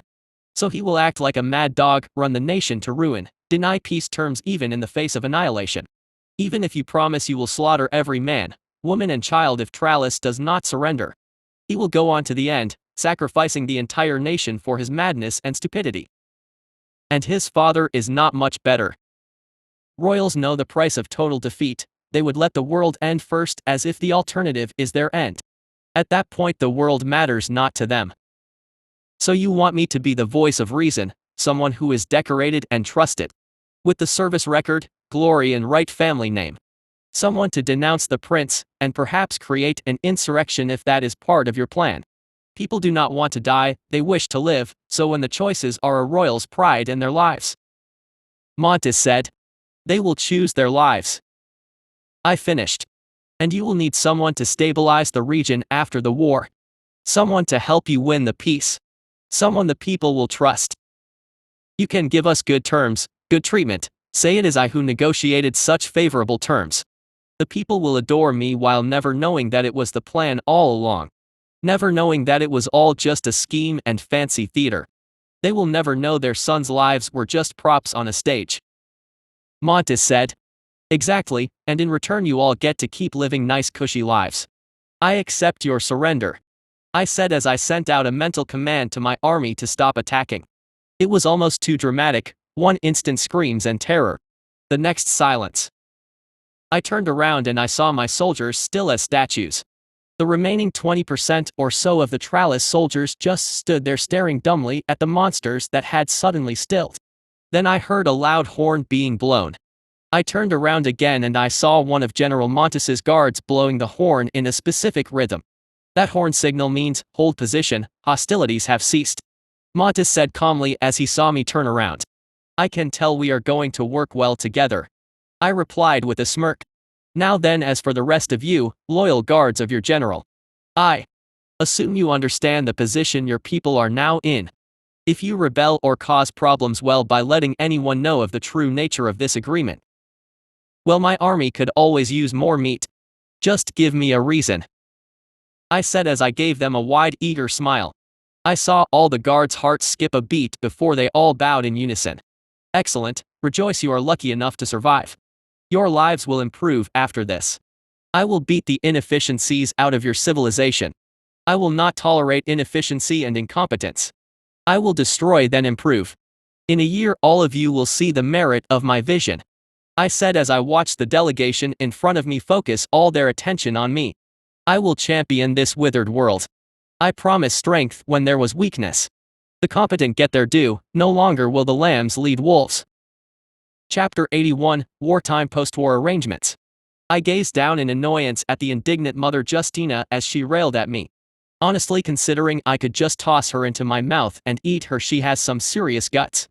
I was never that into religion in my past life, considering God has done absolutely nothing for me. I was the one watching the rich and wealthy enjoy their fine meals as I watched with Lil Sis on the other side of the road, freezing on the sidewalk. The only help I ever got was from good Samaritans that bought me some food from time to time. Most of the time I stole to survive, and I always stole from the weak. I stole from the old, pregnant women, those younger than me. Because at the end of the day, I valued my sisters and my life more than theirs. It's the law of the jungle out there. Nothing will be given to you, everything must be taken. I myself got robbed on multiple occasions. In the back of my mind I always worried about what might happen to my sister when she got older. Considering she was so young then, but eventually she would be old enough to be a target for rapists. I stole, I harmed, I even slashed at another younger boy with a shard of glass once. All these things I did, but in the end it didn't even matter. Both my sister and I ended up freezing to death during the unforgiving winter anyway. You cannot use their bodies for something like that. Mother Justina shouted as she glared at me. Their bodies must be returned to their families or receive a proper burial. Mother Justina shouted as she pointed a finger at me. None of your laws stipulate that. Your rules of war and the laws that cover your safety and authority say nothing on the treatment of the fallen of war. I replied evenly. That's because. Mother Justina began. Because it was assumed that the bodies will be handled in accordance with cultural and societal practices. Your divine text covers the rights of the living, it does not cover rights of the dead. I replied. The holy texts specifically list out rights for the dead. Mother Justina shouted as she clasped the rosary around her neck. Yes, it does, but it did not say it was mandatory. No matter what the interpretation is of your holy book, I intend to use their flesh to further the interests of the living. I see no breach in your religious laws. What is being done is neither a breach of the laws of man nor the laws of the divine. I replied calmly as I watched as she visibly deflated. I have read your text extensively, I have read every word in the texts of the holy libraries in Elysia. I have even consulted with some of the priests and mothers. What I am doing breaks no laws. You are lucky I even put in the effort and consideration in the first place. I said with a tone of finality. I watched as Mother Justina bit her lip as her hands shook. She knew I was right, and of course I was. I could recite every text word for word if I wanted to. She has nothing on me. Honorable Mother. I heard a voice say, and I turned to see the General Montes approach. General, you can't allow this to happen, just look at what they are doing. Mother Justina said as she gestured to the scene behind me. I looked behind me and I saw my hive hard at work. I had these collection beasts created. They were like giant bloated insects that could suck up corpses and biomatter. They had insect-like bodies with 6 legs and an abdomen that would swell the more bodies they sucked up. There was one slightly disturbing trait about it. The abdomen would become slightly translucent as it swelled, which means you could see the bodies floating around inside it. So the hive was basically dragging the bodies in front of those collection beasts, and they were just slurping up the bodies like noodles. Once they were full, they would just waddle to a nearby hole and start heading towards the black box. I will do nothing, because I can do nothing. General Montes said softly. I am lucky that even some of my soldiers are alive. Hives don't take prisoners, they just consume and expand. We are lucky the great beast is at least willing to reason with us. General Montes finished as he lowered his head with a sigh. At those words, Mother Justina went silent as she grit her teeth, her body shaking in grief and anger. So if we are done here, I have things to do, I said as I turned away. Wait! Mother Justina shouted from behind me. What? Now? I replied in annoyance as I turned around to look at her. What are you going to do with their bodies? Are you going to eat them? Mother Justina asked. It looks like she doesn't know much about hives. I guess she spent too much time burying her nose in religious texts. I'm going to melt them down to make more laborers and soldiers. I replied calmly. What? Mother Justina sputtered in response. Laborers? General Montes asked. Someone needs to rebuild your nation when this is all over. You can't do that when most of your able-bodied men are dead. Your king isn't going to give up without this ridiculous last stand that will just get most of your men killed. I replied. This gave both of them pause as they glanced at each other. Let me be clear on one thing. I don't enjoy torturing you humans. The screaming grew old a few thousand years ago. Now it's just annoying. Your grief and suffering has no benefit to me. I would much rather all of you be happy and productive. You are simply more useful that way. I know for a fact when there are this many bodies you all just burn them. What are you going to do? Cart all of these corpses all the way back to Volaria. That would just cause a plague. I would rather their bodies be used to serve the living rather than lie in the ground as ash. More laborers means more food, better roads, better infrastructure. Heck, I could send them to mine resources. Does mithril furniture sound good? No poverty, because I can build houses for the poor, provide free food for the destitute, free education for all. I could eliminate hard manual labor for humans. I can tell you my children can plow fields far better than any of you. I said, and I saw Mother Justina's eyes change from rage to doubt. Tell me, Mother Justina, do you view the living or the dead as more important? I asked, and I watched as Mother Justina lowered her head as she bit her lip. The dead can't suffer, the living can. It is just simple logic. Condemning the living to worse lives because of some vague sentimentality is the true crime. Nothing hurts prosperity more than stupidity and willful ignorance. This I know very well. I have seen you humanoids rise and fall with the only determinant being your own stupidity. Pet causes, illogical decisions, frothing dogma-worshipping fanatics. I have seen enough of it. I have no need for them. They are worse than useless. It would be better if they didn't even exist. They can sweep the roads and do some menial labor. If they can't even do that, then I will turn them into something useful. That is all. I said as I turned back around and headed back into the battlefield. These humans are so foolish. You don't need a body to mourn. You can mourn an empty box as easily as a fresh, pristine corpse. Also, the state of these corpses weren't exactly fit for a funeral. Half of them are missing body parts or disemboweled, and the other half are in several pieces or just mush. The dead don't care what you do to your bodies. I know that for a fact, considering I got reincarnated. When you die, you just get chucked in front of some reincarnation bureaucrat and shipped off to your new life. I didn't even know I had died at first. It took a while for me to get my bearings. Reincarnate today. No refunds. So no, they won't be complaining. Besides, if they cared about their families, I am sure that they would be willing to let their bodies help them achieve a better life. If they didn't, well, then I don't value their opinion and I'm taking it anyway. What are they going to do? Haunt me? If I was going to be haunted, I would have been haunted by now. Even if they end up as angry ghosts, I read that ghosts are just balls of ether with a soul attached to it. I can just eat those, so I get the body and the ghost, which seems pretty good to me. They'll come around when I start making food plentiful, start putting aqueducts everywhere, and every table has a bottle of wine on it. I even have these healer and druid minions planned. Those should make the humans' lives easier. No one's going to complain about how they end up in paradise once they get there. They might feel a little down about it, but not enough of them will be willing to do anything drastic to change the status quo. Especially if trying something risks a very painful death. Well, I need to sort this massive logistics mess out. I'll probably get to speak with the general and the mother later. General Montes stood silently before the Empress of Elysia. She looked as beautiful as the portraits portrayed. But he couldn't help but glance over at the great beast that was reclined next to her on this giant cushion.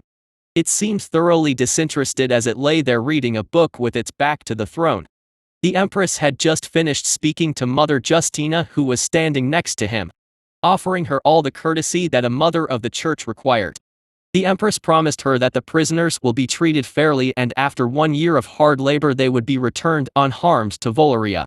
The Empress also personally guaranteed that all the prisoners would return safe and sound. This was a very light punishment for the survivors of an invading army. In Montes's opinion, this 1 year of labor was just a formality. There was a good chance they may not even serve it to completion after the war is over. Montes knew how to read these types of situations. He was very well versed in this thanks to his upbringing as a noble and his time spent in the royal court. For instance, the great beast was positioned strangely on the throne's left.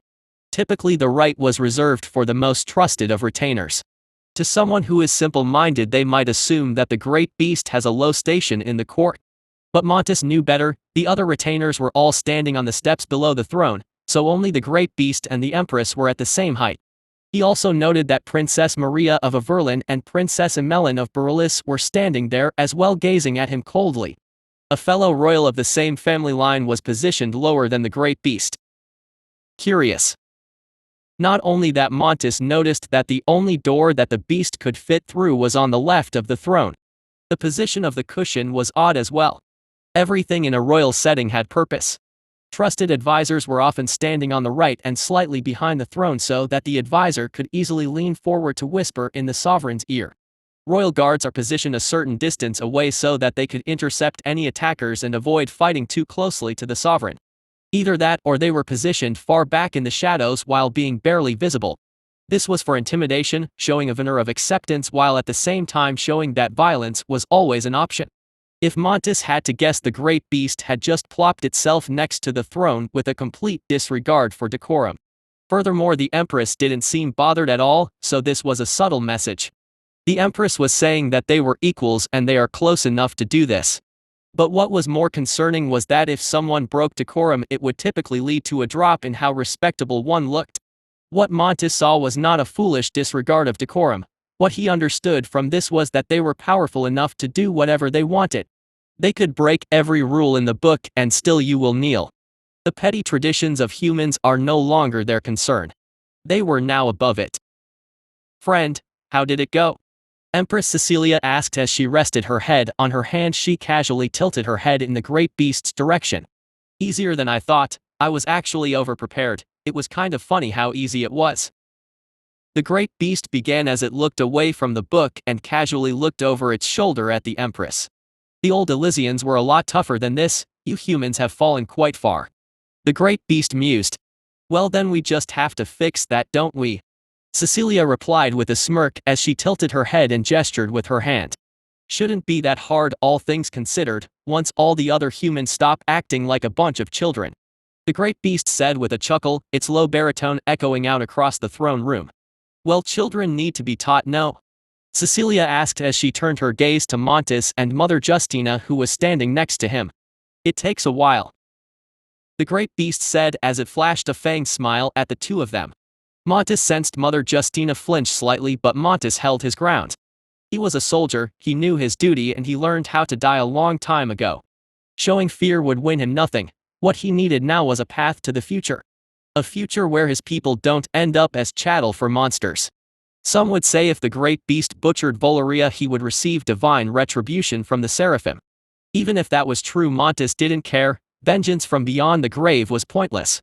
The living mattered, the wishes of the dead are worthless. More often than not, the wishes of the dead just get the living to join their ranks. Take this war for example. The king of Tralis wanted to make his mark on history and outdo his father's memory. So he started this stupid war and delivered the nation right into the jaws of an ancient beast. His army was down to 4,000 out of 40,000, that was 36,000 slaughtered in half an hour. That was 1,200 deaths a minute, a ridiculous number of casualties. If the great beast decided that Valerians were not useful and just a thorn in his side, he would make that slaughter look like a footnote in the pages of history. It won't take very long, Empress. Montes said calmly. Oh. Why is that? Cecilia asked with a smile as she raised an eyebrow. Because I'm still alive. You will no doubt wish for Tralis to be divided after you conquer it. Divide and conquer, keep the sheep weak and minimize self-sufficiency. It is a post-war strategy for annexed territories as old as war itself. Montes replied as he held her gaze. Indeed, you would prove useful. My friend here has said nice things about you. You have no idea how rarely he offers any kind of praise to humans. You are now part of a very exclusive club. Cecilia said with a chuckle. Yet you seem so convinced that the war is already over. Cecilia said as she sharpened her gaze. Montes knew this was a test, not in the sense that she wanted him to admit that victory was impossible. If he didn't even know that he wouldn't be alive right now. No, she was testing for something else. War? That wasn't war. That was slaughter. To your soldiers it was a meal, to the great beast it was sport. Montes replied calmly. Cecilia mumbled as she tilted her head in interest. A pair of individuals who are confident enough to shed tradition like an old set of apparel would not be looking for conventional individuals. They want exceptional individuals who are not chained by tradition and convention. If that was the case, to hell with convention and decorum. Did I pass your test, Empress? Montes said, speaking out bluntly instead of courteously. At those words, Empress Cecilia's eyes visibly lit up and her smile widened. Then Montes heard the great beast let out a great booming laugh. Ha ha ha ha. The great beast then turned away from his book and faced Montes. Its mouth peeled back in a wide smile, showing him the long fangs that could easily snap a man in half.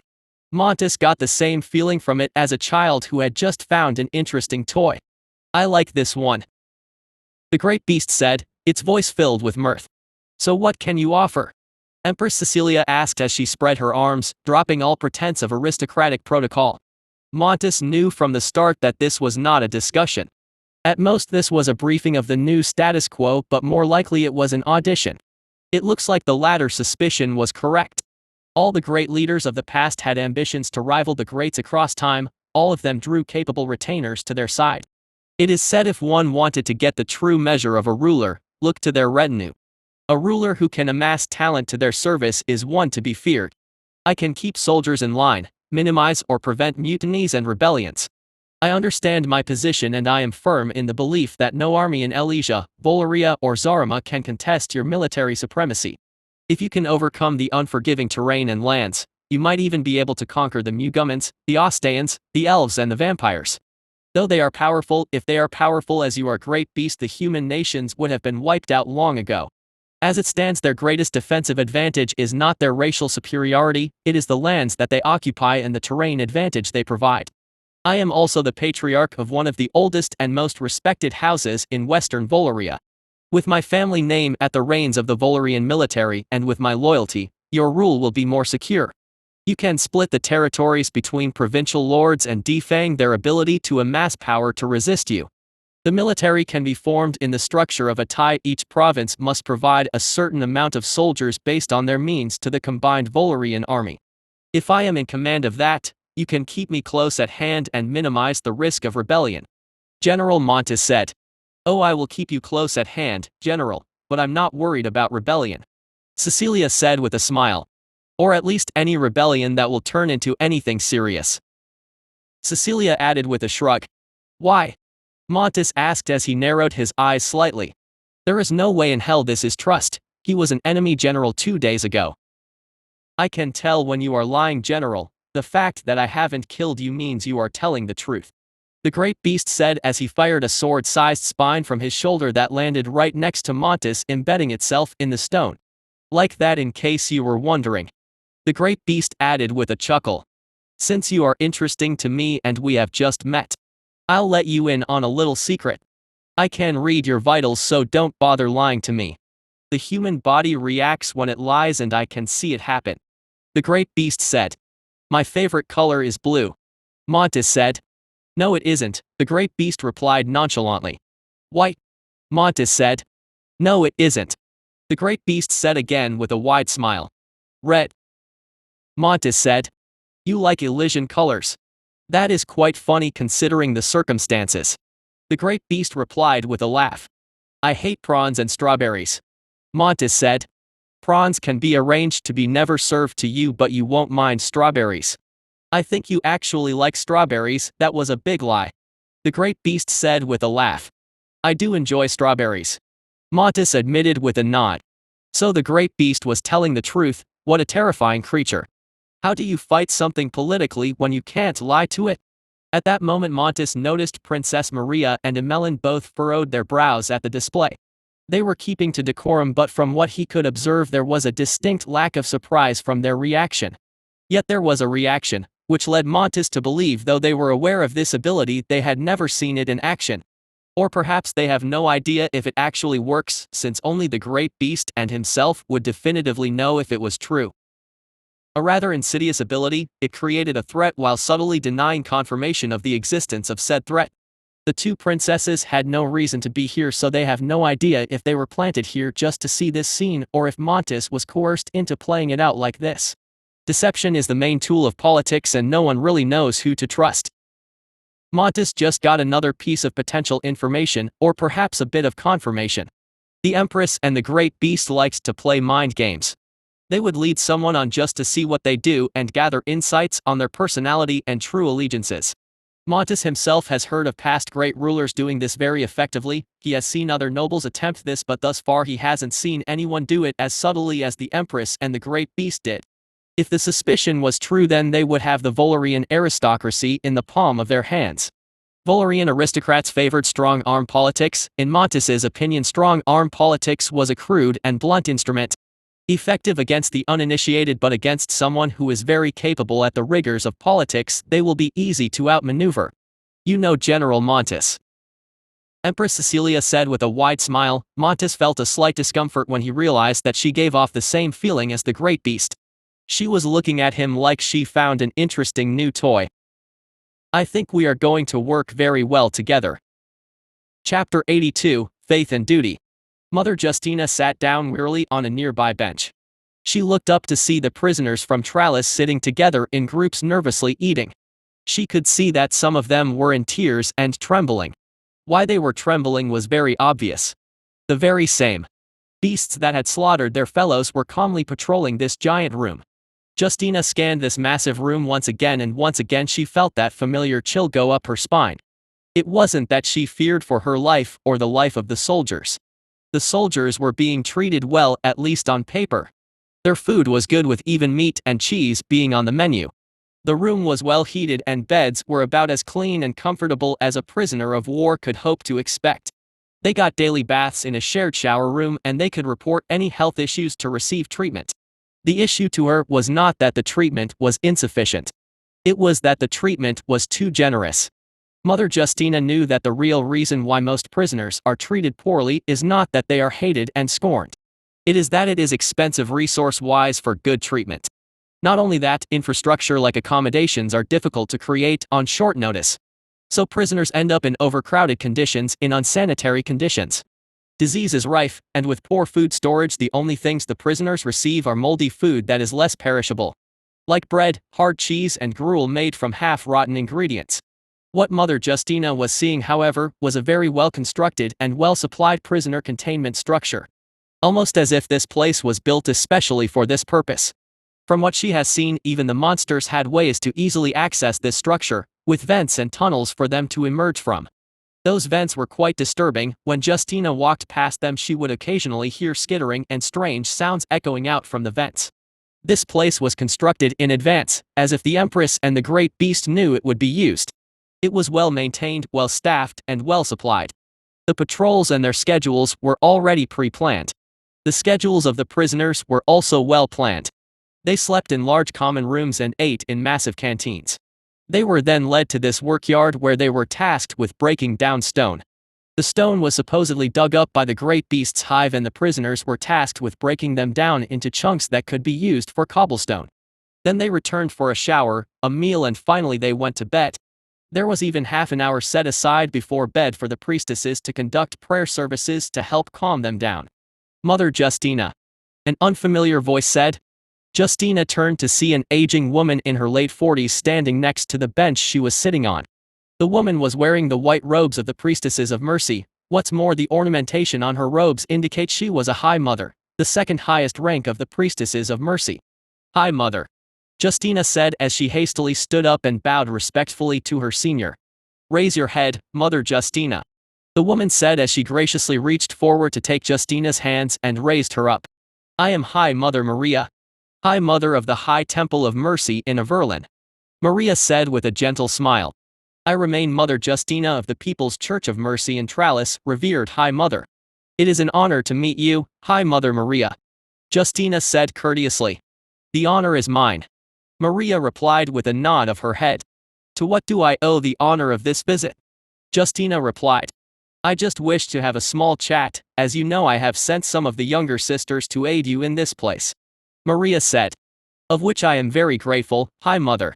Their aid has been invaluable to the peace of mind of these poor souls. The fact that Elysian priestesses are extending their kindness puts many of their minds at ease. Justina replied. That was my intent as well. These misguided souls are in a hostile nation. Being shown compassion from the people they came to conquer would comfort them. Maria said. Again you have my thanks, then to what do I owe the honor of your visit? Justina asked.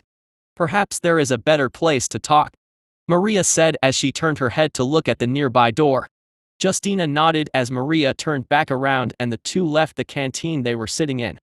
Justina was led to a vacated private office and the pair sat down on a small couch. The owner of this office must have vacated it at the High Mother's request.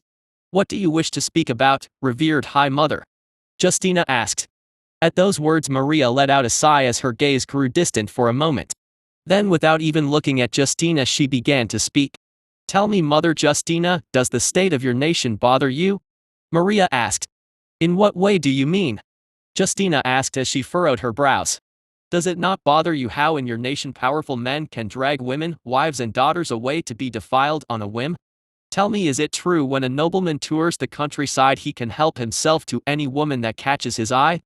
I hear he can take her in his carriage in her own bed, or even take her back to his estate to serve as a toy. I even heard the common folk call their carriages bastard carts, because of how often women are impregnated within them. All of this is just rumors, of course. High Mother, Maria said in a tone that betrayed the fact that she did not think it was just rumors. In truth she was just being polite. Yes, it bothers me, and no, it isn't just a rumor. Justina replied softly. I can tell you what bothers me. How in this nation, the rich drink fine wine, commission art, and buy artisan-tailored clothes, while the least among us struggle and starve. Elysian cities have rather famous slums, you know. We are famous for excess and debauchery. We have the best whorehouses and drug dens in the world. Elysia gets sex tourists from as far as the Devonia Empire. Recently the Empress has reorganized these lands and the Empire has received a rather significant source of income. Can you guess what that is? Maria asked and Justina shook her head, getting quite confused at the flow of this conversation. You see, I have been speaking with the Empress and she has legalized the production and export of narcotics. She has maintained that consumption of such narcotics within Elysian lands is still prohibited, but exporting it to foreign lands is now legal. Prostitution has also been legalized, with whorehouses now needing to be registered business locations, Maria said, and Justina visibly recoiled in shock. But won't that promote such vices? The criminals will use this to expand their enterprises. Justina sputtered. Not if the criminals answer to the crown. In the great beast's words, or at least as it was recited to me by the Empress. If they are going to snort that powder and pay for sex, we might as well tax them for it. Violating these laws is now punishable by death, and with the great beast's children roaming the lands, being a criminal now carries significant risk. So most of these organizations have decided to become legal businesses.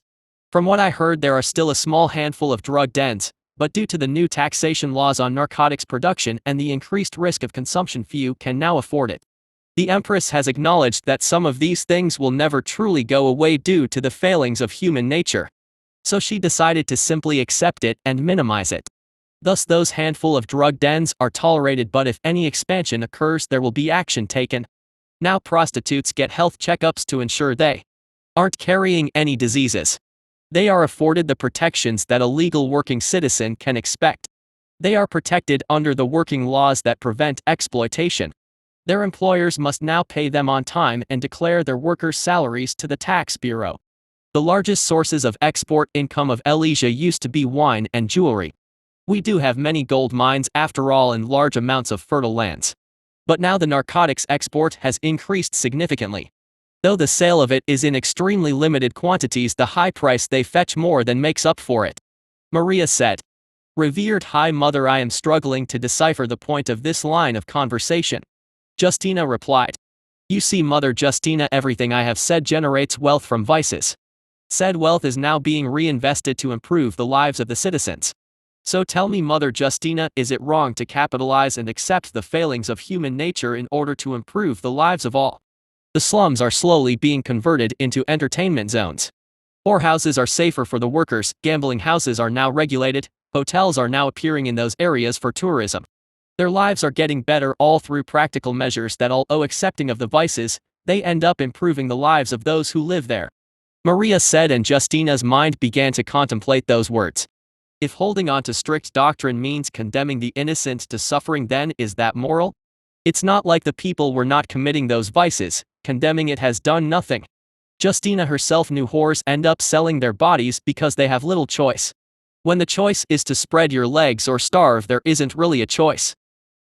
Then tell me, Mother Justina, from the perspective of a Volurian, how can the sins of Volurian practices be used to benefit the people? Maria asked, and Justina started to contemplate those words. But try as she might, she couldn't think of anything. The culture of abusing women and extreme pride has brought nothing but harm to the good people of Voluria. So Justina shook her head, indicating that she had no idea. It's a difficult question, isn't it? In truth, the great beast has no idea as well. He views this distasteful aspect of Volurian culture to be redundant and a harm to the good of the empire. Thus the great beast fully intends to uproot that aspect of Volurian life, root and stem. It's funny, isn't it? How we swear ourselves to the good of all, yet all we can do is clean up after the greater men and women. They do what they will and leave a trail of corpses in their wake, while all we can do is try to ease the suffering of those caught in the destruction. This is something I have personally battled all my life. What is right and what is wrong? The sacred texts give such simple answers, but in truth reality often makes those solutions impossible or pointless to even attempt. Maria said as a sad smile crossed her face. If we wish to follow the spirit behind the teachings of the divine, we must look at the bigger picture. The end goal for it all must be to make the lives of people better. Maria finished with a sigh. Are you saying that we as members of the Church of Mercy should trust in the great beast and the Empress? The great beast is going to melt down the bodies of the fallen to make more soldiers. Justina countered. Yes, that is exactly what is going to happen. Tell me, Mother Justina, what are we going to do about it? Maria asked in response. Justina clammed up after that statement. In truth, she knew there was nothing they could do. Technically, soldiers aren't allowed to loot the dead, but that rule has never been followed either. We will do nothing because we can do nothing. I have spoken to the great beast, and do you know what impression I get? Maria asked. Justina just remained silent as she gazed at Maria, her mind a whirling mess. The great beast tolerates us. He views us as useful because of the opinions of the people and the seraphim. In all honesty, that is true for the human rulers as well. They would not give us so much leeway if the people do not support us and if the seraphim do not hang over us like divine judges. So the point of this conversation is that I would like to ask you not to fight the great beast's decisions on moral and ideological grounds. It will get you nowhere with a creature like that. Defend the lives and happiness of the people by selling the incentives that would benefit the great beast. You will have to compromise, to give up things you would never imagine you would have to give up. We are entering a new era, where the land we own is now on a lease and the landlord is an ancient creature that has lived since time immemorial. That is our future. Maria said. So we should just give up what we hold dear? Wag our tails like a dog for some ancient monster? Justina retorted, still unable to accept this line of reasoning. Yes, that is what all high mothers do. We tolerate things because there is no other way.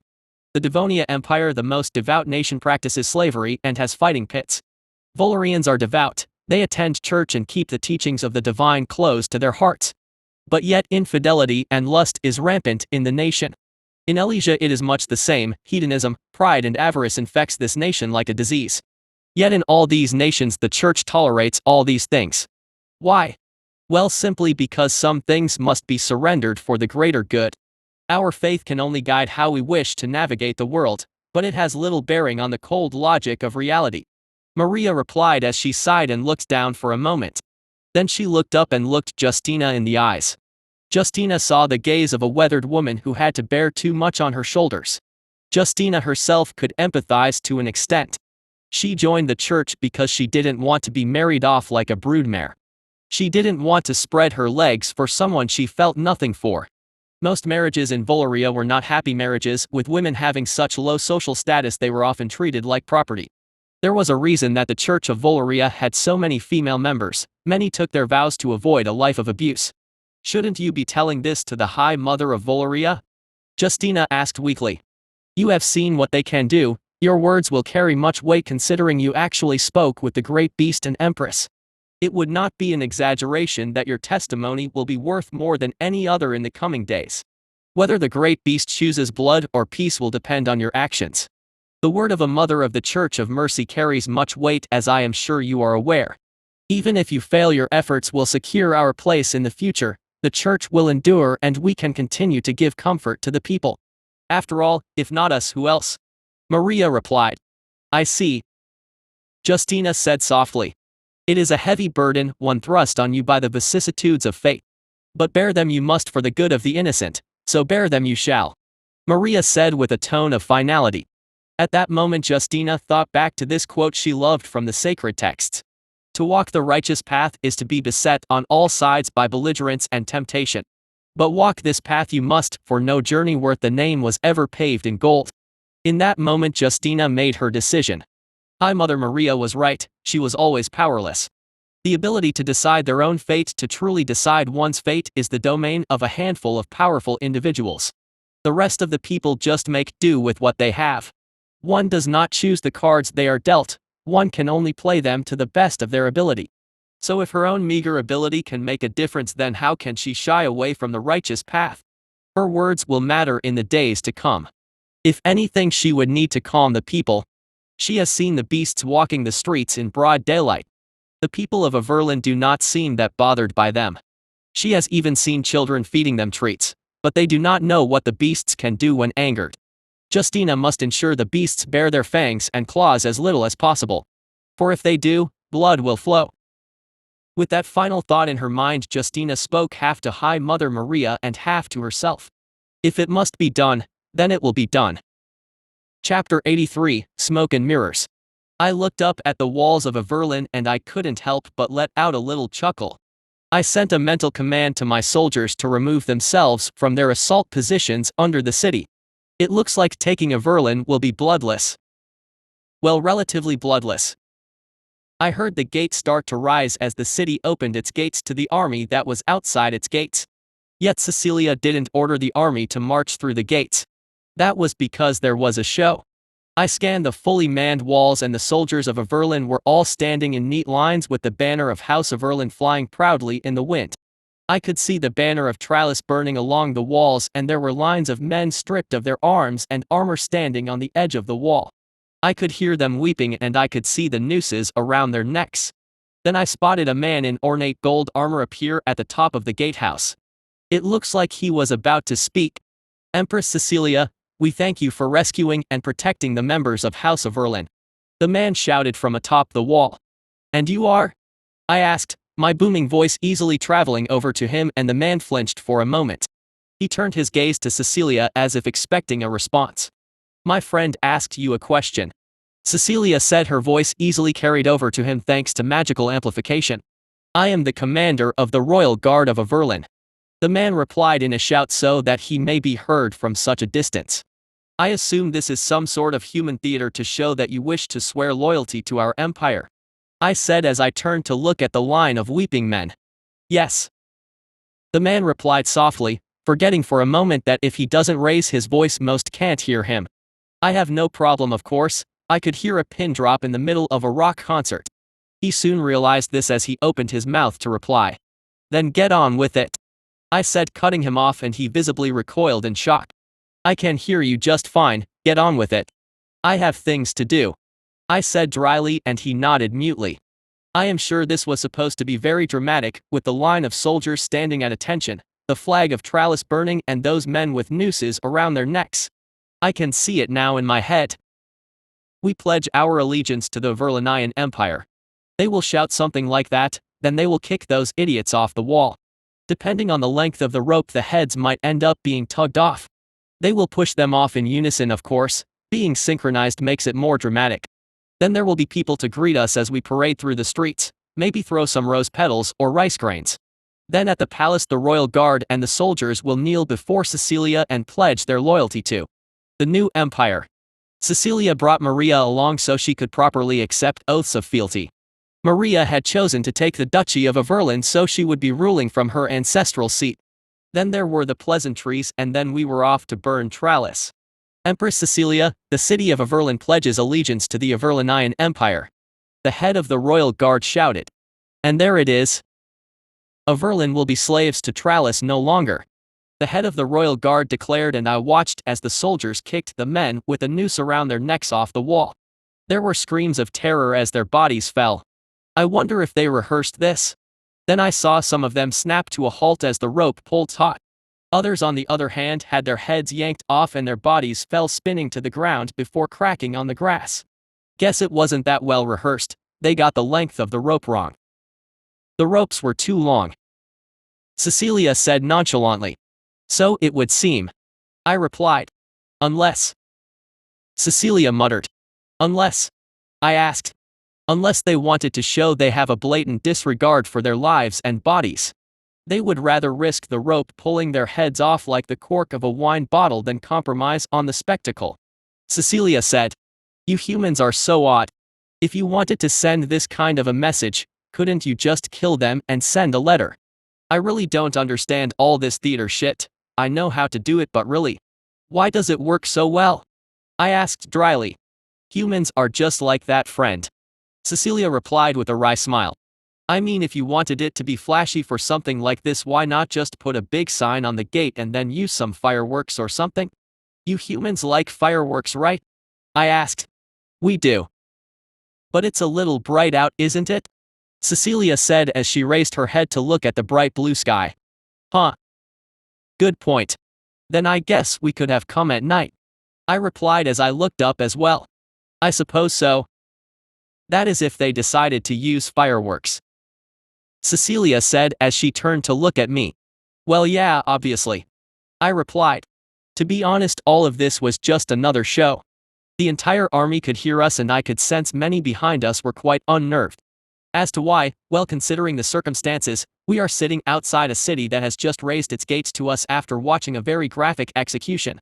In response, the two of us have this idle chit-chat which shows a complete disregard and disdain to the mannerisms and practices of humans. It was a completely irregular and disconcerting reaction. The funny thing about humans and humanoids in general is that even if something absolutely terrible happens, as long as they are used to it, they are quite calm about it. But if you do something completely strange, something that is completely unexpected, well, then they start to feel a different kind of fear. The unknown entrances, and much as it terrifies. Humans fear what they do not understand, and they will never understand what I am. Eventually we decided perhaps we should probably actually occupy the city that had just opened its gates to us, but we didn't actually want to occupy it. We had bigger fish to fry. The plan was that if Averland resisted, we would take it the old-fashioned way. But if they acted like good little children and just let us in, the local forces could send some of their soldiers to join us while leaving a small force behind to keep the peace. But of course we needed to do some showmanship. We needed to make it look like we were welcoming the city back in the fold. That was why I was now moving next to Cecilia's open-top carriage as rose petals landed on me. I looked around and saw the people cheering ecstatically. They must have really hated the Volarians to cheer on something like me. I'm not human. In normal circumstances I would be horrifying to look at. It looks like humans will cheer anything that seems like a savior. Well, not seems, we did intend to make their lives better. Not because we liked happy people, it's that happy people were more productive and less likely to cause annoyances like rebellions. It's like a here, have some prosperity, now shut the fuck up and get to work kind of deal. To be fair, that is the arrangement most humans have with their rulers anyway. Rulers rule, give good life, people happy with good lives, then they don't rebel and try to tear the rulers to pieces. Pretty straightforward transaction actually. Eventually we arrived in front of the palace. Cecilia and Maria, who is now a lot saner thanks to a little help from me, walked up the steps to address the people. The funny thing I noticed was that the people seemed to adore Cecilia, but they didn't seem to care that much about Maria. I guess it makes sense, when you get down to it. Maria may have been sacrificing herself for the good of the people, but they still disliked her for sleeping with the enemy. So it's natural that these ungrateful lemmings wouldn't be that enchanted with her return as their ruler. Not to mention it was obvious that Maria was having her throne returned to her on a plate. Cecilia, on the other hand, has revived the old empire, and considering she was here, it means that she had managed to smash the Trallis army. Also, considering she was here so soon, the victory must have been quite decisive with little to no time for post-battle recuperation. Although, as I listened to Maria speak, I could see the opinions of the people shift slightly. I had a look in her mind after all, and I realized something. Well, not realized something, it was more of a new appreciation for the fragility of the human mind. My past assessment of Maria was that she was an idiot and had no handle on her emotions. Well, the no handle on her emotions was still true. I had 2 of my arms melted off when I was fighting Azatharine, and after comparing the pain of what Maria went through, well, let's just say I don't feel what she went through was a big deal. Honestly, having a long object stuck into you isn't that bad as losing a limb. Even when I transform, it actually hurts more than what she went through. When I want to change the shape of my limbs, my body breaks all the bones and digests the biological material before regrowing it into the desired shape. So no, I don't think the penetration, the bites, the slaps and strangulation was that big of a deal. What's more, there was this weird thing that I really don't understand. Apparently, if that prince goes at it long enough with Maria, it starts to feel a little good, and for some reason that bothers her. Isn't pleasure a good thing? Like, if something happens that you don't like, and if it goes on long enough and you start to like it, shouldn't that be a plus point? For me, that would definitely not be the worst part about the whole thing. The whole logic of that line of thought made no sense. Maria was calling herself a whore and a slut, which is weird, because first off, technically she was selling her body just in an unconventional way, so her being a kind of whore was true. I thought that would be very clear from the outset. Secondly, why would she be a slut? It's not like she wanted this situation, so how can she be a slut? Lastly, how does a physical reaction from vaginal stimulation relate to any of the 2 things above? The physical reaction would be there with or without the above 2 points. That's like getting embarrassed over the fact that you need to eat or urinate. Not what you eat or where you urinate, the fact that you have to do such things to stay alive. If anything, it's my predecessors' fault since they made the humanoids. So in a way, this supposedly negative aspect of human physiology is the fault of the firstborn. I understand that action A causes reaction B, but I have no idea what causes it to result in B. I suppose I don't need to understand it, I just need to know what to do to get the desired reaction. That is easy enough, it's the reason why it works that puzzles me. Eventually the speech ended to the cheers of the people, and we proceeded into the palace. Honestly, I really hated this part of the job. I feel like a dog that is being forced to wear a stupid costume. But hey, at least it works really well. Great beast, I heard Maria say as soon as we stood in front of the throne. I asked as I turned lazily to look at her. She was beaming happily at me. She was doing much better after my treatment. Devourer psychiatry. Standard rates are 1 Grahanum crown an hour. Fix all your stupid emotional problems born from the imperfections and the failings of your race today. I never got the chance to thank you for all that you have done for me, Maria said warmly.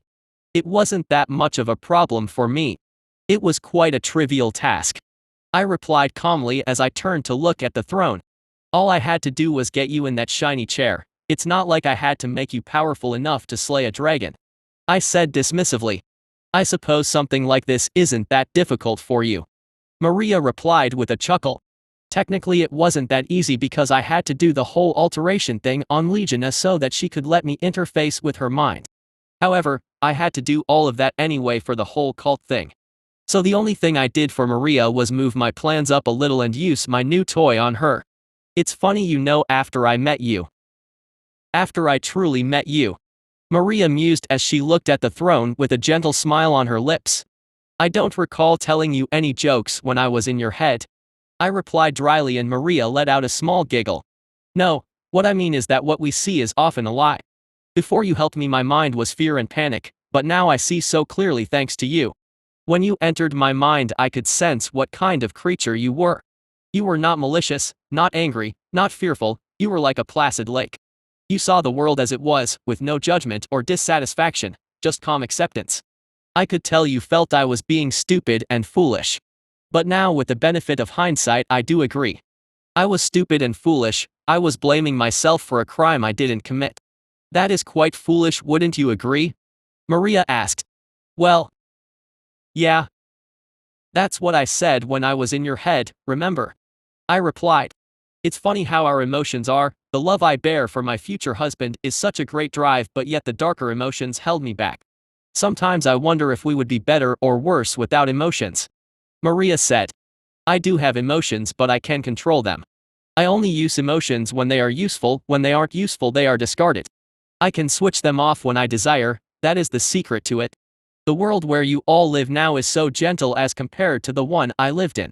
When I was born, the strong did what they willed and the weak suffered what they must. Those who couldn't get a grip on themselves just ended up dead as someone's lunch or just killed for fun. The reason all of you are like this is because life is too easy. You get someone's genitals shoved into your genitals, big deal. I've seen something tear out the liver of something else while it was still alive and then eat it in front of it. I've seen a predator incapacitate the mother and eat the children in front of her just because it preferred to do it in that order. You want the trick to it?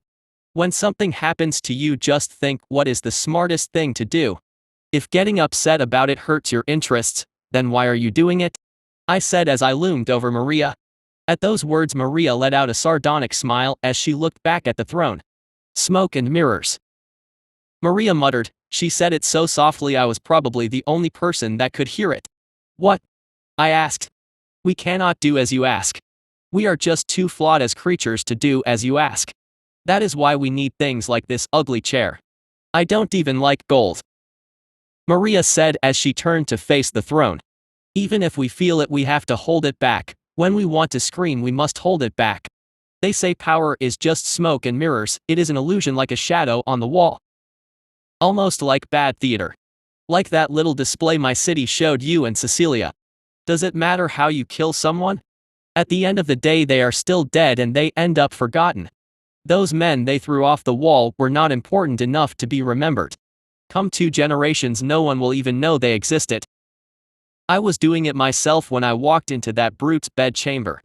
I played the role even as it ate at my heart. By the end of it, there was barely anything left of me. The tangled vines of despair had almost strangled all of who I was. Yet you showed me what is tangled can be untangled, and for you with such trivial ease. It's all just a show, isn't it? Your relationship with my cousin. You act like you are equals, but that isn't true, is it? You can easily destroy everything we know. My cousin's power is just that, isn't it? A shadow on the wall. Maria said as she turned her head to face me again. A very small woman can cast a very large shadow. I replied with a chuckle. Not bad, I must say. Most just want to believe that me and Cecilia work together because we are the besties of friendsies. I was and am still surprised at how well this weird friendship thing was working. Don't get me wrong, we were very good friends. It was the kind of situation that made fact seem stranger than fiction. But we were not always friends. It started out as a mutually beneficial arrangement. Of course, some could see that me being buddies with Cecilia was good for my health, especially considering heaven's love for holy fire and burning things with said fire. But no one knew about her prophecy and my own prophecy. This missing piece of the puzzle changed the game significantly. Most of the people in this world were not that sharp. They haven't even figured out that I'm doing this partly because of heaven. Most at best think I just don't want the other humanoids to come and attack me. Human arrogance at its finest, as if I was bothered by anything normal humans can bring to bear. Not bad, little Duchess. Keep thinking about it and you just might figure out what is going on. Chapter 84, Sending a Message. Another day, another wall. As I gazed at the wall, I was also using the hive mind to examine the information the flying scouts were sending in. From what I could tell, this town had about 1,000 defenders. Previous intelligence indicates the bulk of the forces in this fortress town was moved towards the capital, leaving just this skeleton force behind to buy time. These soldiers were bait and fodder. They were sacrificial lambs meant to buy time. The number of 1,000 was no accident either. It was just enough soldiers to make the walls difficult to take using conventional forces, and also enough to position defensive pockets within the city. If I wanted to minimize civilian casualties, I would need to have Cecilia send the humans to launch a conventional assault on the walls. A prolonged siege was out of the question, since it just wasn't worth it, both in terms of tactical and humanitarian considerations. Because this town was just a town that had fortress-like characteristics, and well, I simply didn't care about human life that much. Most wars of conquest often had to consider the humanitarian aspect. If the invading army was too brutal, there will be problems when they annex the conquered territory. Partisans and resistance movements will start popping up that may very likely make the territory more trouble than it's worth. Counterpoint: I don't care about any of those things. I can sniff out any partisans, and my hive can project enough fear into the population that most of the resistance forces will be sold out by the local populace. Think about it, I can find them easily thanks to my hive being able to sense things from underground. The forest won't work as places to hide. The only place they could hide is within the population centers. Then let's say when I do find a partisan group hiding in a basement or something, I have the hive emerge from the basement and chase those idiots out on the street before very graphically tearing them to pieces on the street. The fear that would inspire, as the population would have no idea what made me realize that they were partisans. So the unknown and the mystery will sow terror and paranoia, making them more likely to sell the partisans out. Think of them as sacrifices to appease the angry giant monster. Humans like to do that when they are desperate, right? The main reason for preventing too much damage was that the church might take issue with and then take the complaint to the angels when they show up. So thus it would be better if they just surrendered, because my army has a tendency to cause significant collateral damage. Since when they unburrow, they have a tendency to destroy the foundations of buildings if they decide to emerge in the middle of buildings. Not to mention their method of burrowing and unburrowing when they attack also weakens the soil around the buildings, which is a problem. This wasn't hypothetical either. I tested this on an earlier town. It was quite the mess when the small townspeople started to take up arms with pitchforks and clubs. Well, let's just say I didn't really ask for a surrender because I wanted to test out how my hive actually does in the cramped streets of a town or city. Well, let's just say I didn't factor in the amount of soil destabilization thousands of burrowing and unburrowing monsters can do to the foundations and structural integrity of buildings. From that, one can easily expect that a lot of the buildings were not standing after that test run. In theory, I could reduce this by instructing the queens to only allow unburrowing within important buildings filled with enemies and stick to the streets as much as possible. Well, I could test this theory here, and it is also a test opportunity for assaulting walls. Granted, these walls are a lot weaker than the ones at Tralles, but a test was better than nothing. But honestly, testing for any of these would be fine and not that necessary. It's just good to know. Do you think Mother Justina is gonna have more luck than the previous town? I asked as I looked down at Cecilia. Perhaps. That town we ran into was largely unfortified. It was essentially a village that turned into a town. They were not aware of how the military operated. This town, however, is designed to be a staging area for invasion and also often holds a garrison of soldiers. The mayor of this town will know what outright conflict means for them. Cecilia said. But yet the fact that the previous town was not designed to hold out against an attack means that perhaps the full weight of reality has not set in. I countered. And yet we allowed some to escape to spread word of what had happened.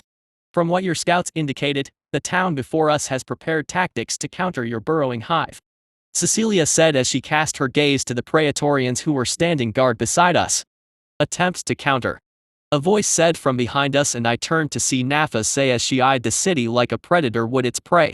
They will naturally attempt some sort of resistance and adaptation. I remarked in response. Yes, they will attempt it. I assure you they will find little success. Whether in this insignificant town or their pathetic capital. Nafas replied. Nafas was the queen that showed the most promise amongst the lesser queens. She was essentially now on the same rank of Azatharine after being elevated above her peers.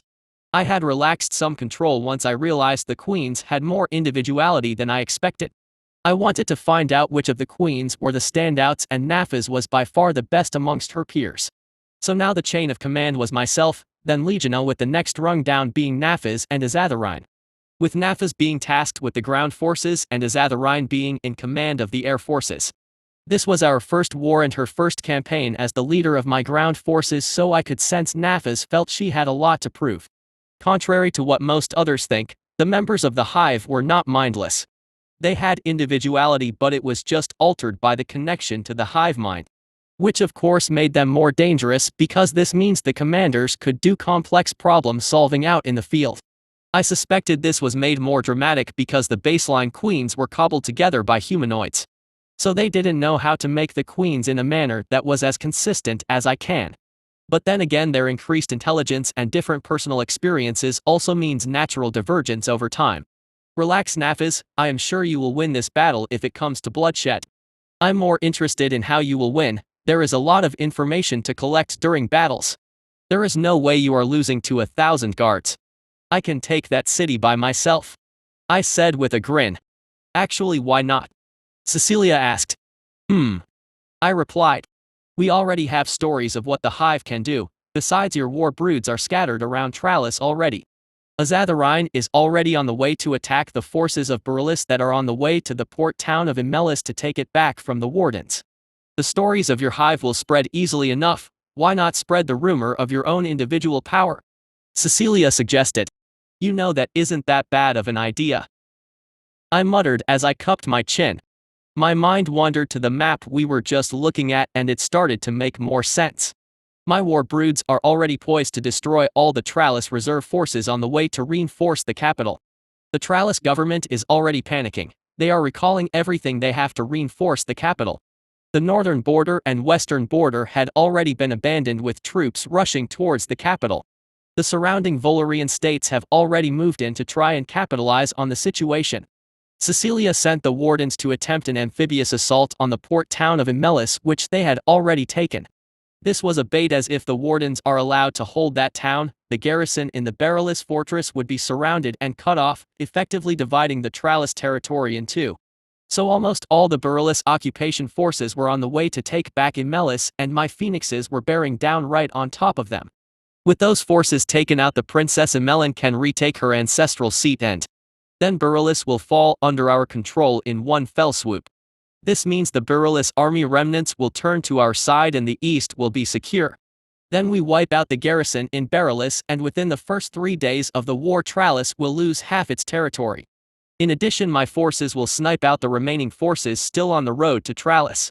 We had basically started marching towards Averlin 2 days after that battle near Marina, and were in Averlin the next day. After a night of rest, we moved to the town of Tritus, and the naval landing happened at the same time too. The Tralis fleet was obliterated by the Warden fleet. Their dinky wooden ships had nothing on the Warden's old Empire-era mithril-clad ships. The Warden's ships were essentially floating metal fortresses armed with enchanted ballistas and spell cannons. After that, we just had to surround the capital and take it. There is actually a war brood of about 10,000 soldiers already under the capital just in case. So this war is already as good as won. The only question was, how would we win it? I suppose I could do it myself. Would be interesting. I sense a team of adventurers over there, probably gold rank, so no threat to me. They would give a far better testimony than some terrified and blubbering peasants. That would increase the chance of surrender with the capital, or at least the individuals there would be more likely to take our little deal, I said. Yes, it would paint a better picture. The adventurer guilds are independent to an extent. So the Tralis royal family will struggle to contain information spread from the guild, especially if they wish to count on their support during the siege. So what do you say, friend? Cecilia asked as she gave me a smile. Well, it would be a fun change of pace, I replied with a smirk of my own. With that, I spread my wings, and with one flap I shot towards the wall. The soldiers on the wall screamed as they saw me approach a breakneck speed, but I stopped right next to Lady Justina, who had just stopped begging at the soldiers on the wall. What are you doing? Mother Justina asked in a hushed whisper. Time's up. What's your answer, humans? I asked if I raised my head so that I was at eye level with the top of the 5-meter-tall wall. I saw the soldiers balk when they realized I was as tall as the wall. Some took a step back, others raised their bows in panic. I could smell that some of them had wet themselves, and the fear emanating from the wall was almost intoxicating. I was met with silence. No one dared to speak. I suggest you start talking or open that door, before I open it myself, I said with a smile, as if daring them to deny me. Go. Go to hell. One of the archers shouted in shaky defiance as he released his arrow, and it bounced harmlessly off my domed head. I looked around and saw every soldier on the wall go as pale as parchment. Is that your answer? I asked in a low and dangerous voice. Then I was peppered in the face with arrows that also bounced off. So be it, I said as I turned around and magically shoved Mother Justina backwards before casting a barrier in front of her. Safety first. I said with a grin as I saw her eyes widen in horror as she realized what was about to happen. I could sense a single magical signature from the adventurers on the wall. All the other mages were pulled back to the capital. This place was just tasked to die and buy time for the reinforcements that were never going to arrive in Tralis. Then I felt the weak spell slam against my back. The fireball knocked me slightly forward, but all it did was blast some feathers loose. It was like getting lightly shoved from behind. If gold ranks can just barely kill wyverns, then what could they do to me? It was almost funny thinking back to when this all started, how I hid in a tree to dodge some gold-ranked adventurers. I turned and slammed my body straight through the front gate, splintering it and sending the pieces hurtling into the town. I could hear the screams from the other side, and I looked forward to see a barricade of trembling soldiers and civilian militia. They were frozen in place, terrified. If they surrendered, I was open to letting them live, but they won't do it unless I made a bit of a show. So I flapped my wings and shot into the sky until I was overlooking the wall. Just give up. I won't kill any of you that surrenders. You can't beat me, let alone my army. I said lazily, and in response a wave of arrows shot at me, followed by a fireball and an enchanted arrow shot. Well, I at least admire the bravery and tenacity despite how pointless it was. Fine.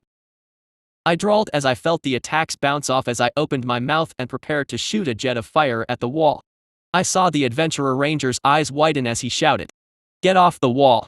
The ranger shouted as the adventurer team jumped off the wall onto the nearby rooftops. Some of the other soldiers followed them, some of those landed badly and ended up breaking bones. I swooped down and raked the walls with a jet of white fire. I circled the city and strafed the walls. The weak stone walls crumbled as the stone bricks turned to lava. The soldiers caught in the fire found their flesh and leather armor turned to ash as the metal components of their armor turned to molten slag. I could hear the townspeople screaming as they looked up to see me above the town, and the walls surrounding their own turned to glowing piles of molten rocks. Then I noticed the now partially molten walls were dripping onto some of the houses that were too close to the wall and catching fire. I looked down and saw the adventurer team scrambling to regroup along with a small group of surviving soldiers. Well, I don't want to kill the adventurers if possible. They were valuable potential assets and also good messengers. Then again, they would be a little disenchanted by me if they were here because this was their hometown. I landed heavily on the ground in front of the group and I eyed the trembling group. The adventurers were terrified, but they had their weapons up with a shaky resolve in their eyes. "I think that's enough. Put down your weapons and give." I began, but I was interrupted by a random soldier screaming as he charged out of the alley next to me with a sword raised. I let out a bestial growl as I slashed at him. My blade carved deep gashes into the surrounding stone walls of the buildings, and the soldier was cut in two. The pieces of his body went flying back into that alley, rolling across the ground, leaving behind a trail of organs spilling from the corpse. "Up," I said as I turned back around to look at the trembling group. "And what, let your beasts devour this whole town? This is our home," the warrior from the adventurer group shouted in as steady a voice as he could manage. "If I wanted to kill all of you, I would have already."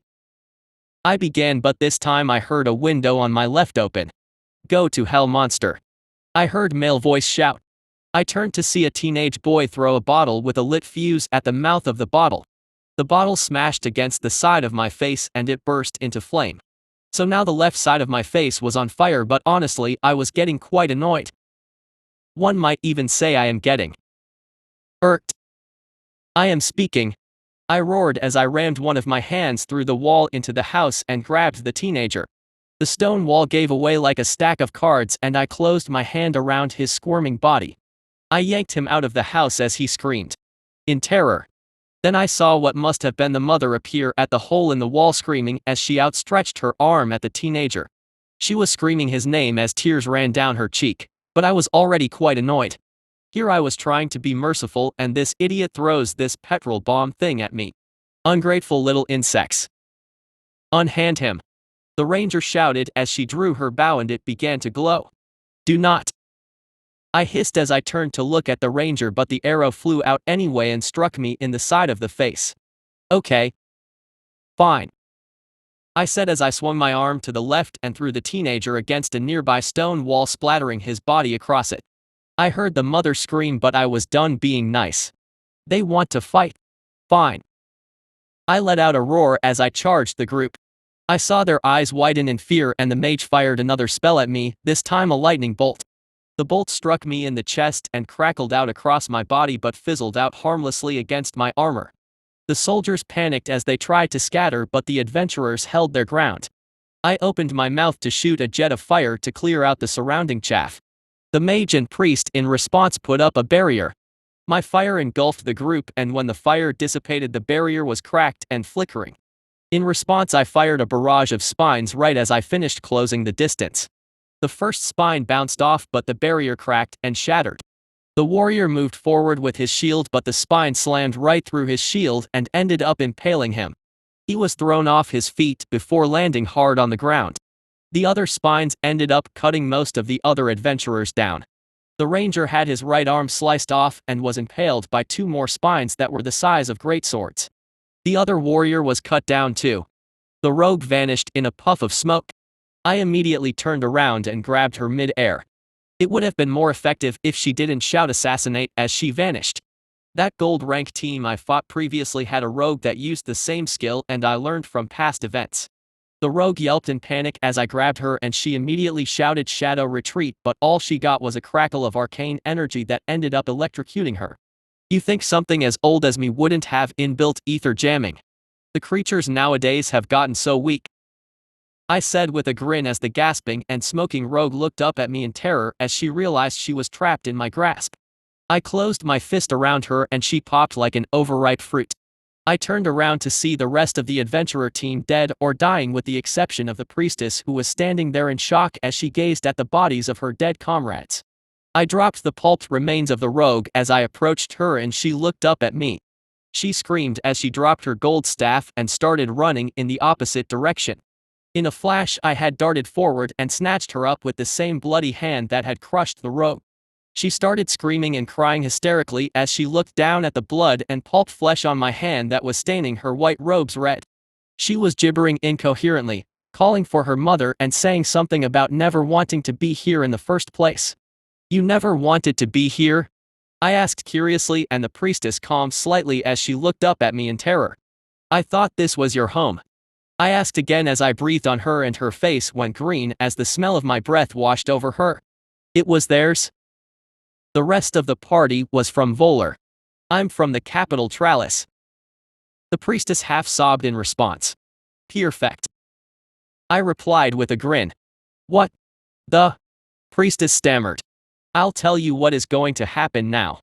Most of the garrison was on the wall so they are now ash. There are a handful of soldiers still huddled around this town. So I'm going to hold you just like this as you watch me clean up the rest of the soldiers.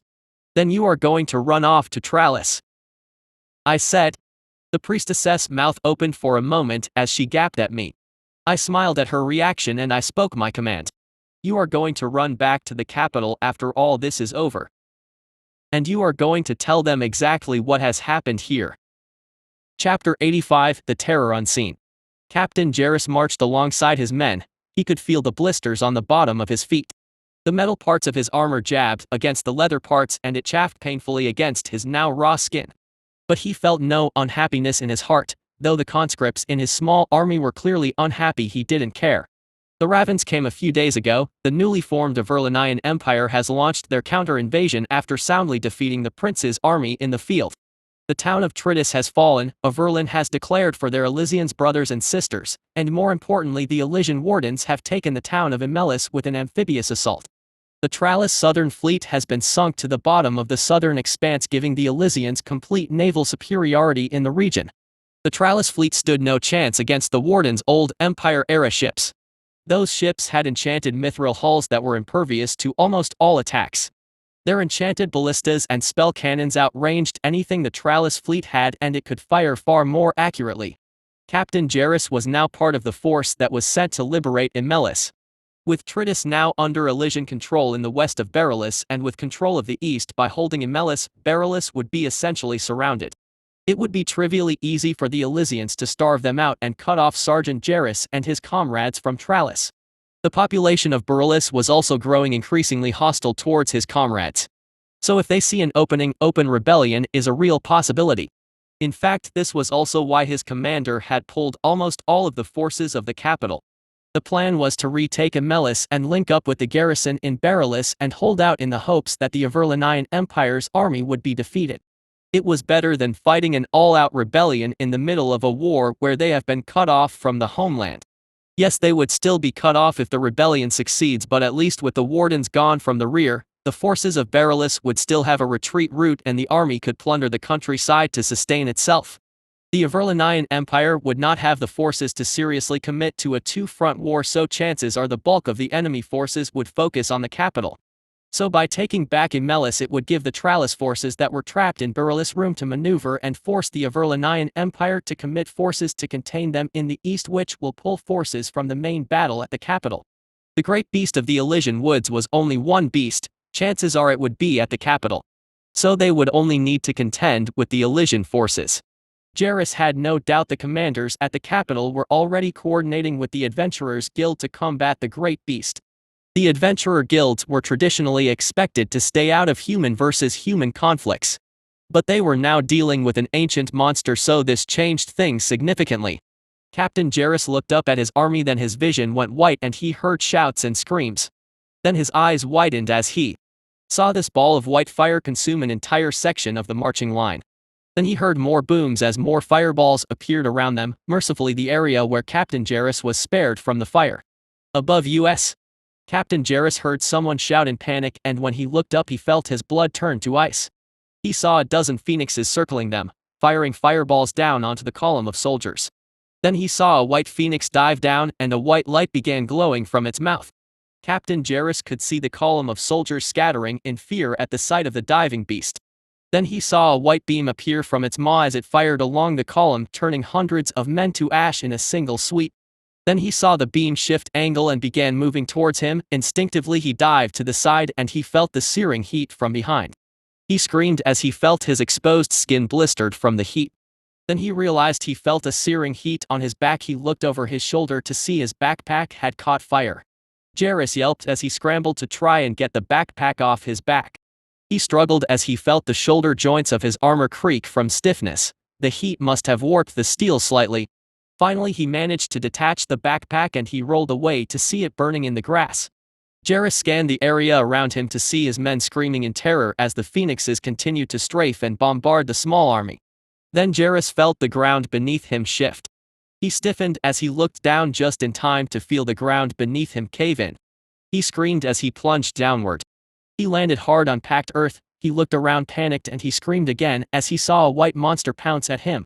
It was this strange creature with 4 legs and a pair of arms tipped with bone blades. It was completely white and had 2 eyes on each side of its elongated head. He felt himself topple over and the creature's blades sank into his shoulder. Jairus cried out in pain and fear as he saw the beast open its maw. He felt its razor-sharp fangs close around his throat, the flesh gave way and then the mouth pulled away. Jairus gurgled as he felt his vision tunnel. He couldn't breathe and he felt a warm wetness at his chest. Then darkness. Azatharine landed in the middle of the blood-soaked battlefield as the ground erupted in front of her, revealing one of the newest queens to the hive. She was named Neandra, one of the second-generation queens that were designed based on the modified template of the first-generation queens that made up the initial hive. The new queens were sent out to deal with the Tralis reinforcements flooding towards the capital. They were all untested. The older queens all had battle experience and had spilt blood in the past. The blood spilt was Zariman blood, a civilization that was far more accustomed to fighting the hive creatures. Azatharine could sense the feeling of inadequacy within the younger queens and also a desperate desire to prove themselves to their king, to validate their existence and purpose. Their king had confidence in their abilities because they were of his design. The king does not make shoddy work. His designs outclass anything the other queens could create. From what Azatharine could comprehend with her limited understanding of flesh crafting, the king's design spun essence on a much smaller scale, allowing for far more precise fine-tuning. This difference led to several orders of magnitudes of difference in terms of efficiency for his creations as compared to those done by the queens of the broods. "Well fought, mistress," Neandra said as she bowed her white head. Azatharine examined her body, seeing her engorged snake-like tail, 6 arms, mandible jaw and pair of almost reptilian eyes on either side of her long, armored head. In simple terms, the queen, also known as the brood mother template, was largely based on the king's own physiology. Of course, being molded and created based on the inherent efficiencies of a species as powerful as the firstborn was a source of great pride for the queens. As did you, I will report back on your excellent performance. Azatharine said with a nod, and Neandra bowed low again, and Azatharine sensed a thrill of happiness radiating out into the hive from Neandra. Then Azatharine heard the king speak into the hive. Well done, you two. Rafara smiled internally as she spurred her brood to begin the assault. Their target was the column of marching soldiers that came from this pathetic nation's northern border. There was a kind of competition going on. Rafara's brood was working with the brood of her sister Queen Rafanda. They were created together by their king, and now it was a competition to see who could outperform the other. Rafara was on the eastern flank while Rafanda was on the western flank. The objective and directive was simple. Kill most of the humans and leave a few alive to run to Trallis to spread the word. By doing this it would lessen the likelihood of a surrender from the Trallis royal family, but the king knew surrender was impossible. So he has decided on an illustrative show to those pathetic humans what would happen if they should choose to resist after the conquest is complete. The human spies have indicated that the Trallis government has turned every able-bodied man into a militia force. She had even heard from her sisters some rather amusing news. Apparently they didn't have enough weapons to arm the militia, so some of them are armed with crude wooden spears, shields and farming implements. If steel and unenchanted mithril could just barely kill the weakest soldiers in the hive, what chance did these crude weapons have? Well, regardless, there was a job to do now, and Rafara would not fail. She commanded the brood to emerge from below, and immediately her soldiers reported stun shock. The army was static and had not yet completely panicked. She then ordered more soldiers to emerge and intensify the assault. If she can make the most of this moment of shock, she can reduce her own casualties. Her twin Rafanda had opted for a far more aggressive tactic, and it was beginning to show some of its fruits. Rafara got reports that the soldiers were beginning to rout towards her side of the battlefield. Seeing this opportunity to outdo her twin, Rafara unburrowed all her ranged harrier hounds and ordered them to fire into the mass of fleeing soldiers with impunity. The spines flew and the soldiers were cut down in droves. Then she sent more soldiers up to corral the Trallis soldiers back towards the main column, intending to sandwich and slaughter them. Rafara could sense some displeasure from her twin Rafanda as she realized she had just delivered the enemy into Rafara's waiting arms. Rafara sent a teasing jab at her twin through the hive mind, and she got a disgruntled shove in response. Feeling a little bad, she ordered her soldiers to begin corralling them towards Rafanda's forces. Her twin naturally jumped at the opportunity and ordered her forces to begin tearing into the humans with glee and reckless abandon. The battle was rather short. In less than 20 minutes, thousands were dead due to the efficiency and ferocity of the assault. Rafara spotted some of the soldiers had escaped, and she told Rafanda to let them go. Those would be the escapees. They seemed healthy enough and would do just fine. There were about a dozen of them, which means at least some of them should get to Trallis, assuming most of them die from exposure. Rafanda sent back a happier affirmative, her mood improving thanks to Rafara sending some prey to her twin. In the back of Rafara's mind, she recognized that perhaps this was a good experience. Her twin Rafanda was more aggressive than her in personality, while Rafara was more cautious. Thus perhaps, it would be better if they played to that dynamic. Rafanda would lead the charge and Rafara would try to land precise and devastating follow-up strikes. Sharing this idea with her twin, Rafara received clear agreement from Rafanda. The battle was ending now, and now it was just a matter of dragging the bodies back underground to replenish and swell their broods. Rafara proposed to Rafanda that though Rafara had killed more prey this time, if they were to attempt this division of labor in the future, perhaps it would be better if Rafanda took more resources to swell her front line. Rafanda readily agreed and replied that she was just about to suggest the same thing. Playful competition aside, both of the twins knew that their first priority was accomplishing the orders of their king. If anything, this little game they played amongst themselves was fruitful. They learned some valuable things about cooperating. "You seem to be in a good mood," Cecilia said as she put her glass of wine down. I looked up from my book as the two of us sat in the town square. I could tell every house had someone peeking out of the windows as they watched me and Cecilia. The streets were covered in random holes that my hive had used to emerge and also to drag the corpses of the fallen to be repurposed. I could smell the fear wafting out from the houses as quietly weeping mothers peered out at the two of us. There were no human guards around us, but we were surrounded by invisible adjutantes, so Cecilia's safety was secure. The other attacks went exactly to plan. The queens learned quite a bit. Some things I expected them to learn, some things not so much. But the surprise is welcome, I replied. It wasn't exactly night yet, but there wasn't enough time for the army to leave for the capital and make any reasonable progress. Even if we moved out now, we would get only a few kilometers down the road. Might as well let the humans rest up in a slightly more hospitable location. The orders were simple: anything they wanted from this town had to be paid for. Any looters and thieves would be hung. The message we wanted to send to these townspeople and all of Volaria was that we had rules. We liked order, but we had no problem resorting to chaos and slaughter if it was deemed necessary. In peace we are orderly and civilized, but when the violence begins there is no army more brutal than mine. A simple carrot and a simple stick. Fall in line and you will live safe and happy. Defy me and there won't even be a body to bury. A simple message for simple minds. I am sure these imbeciles can understand this. If they don't even get this hint, I'm going to start putting up signs. I even have this like a crier beast being prototyped. It was basically this weird dog thing that ran around on the streets repeating phrases like some biological recording machine. Cecilia said that would be a little on the nose and perhaps a little crude. Then again, it's always good to be prepared.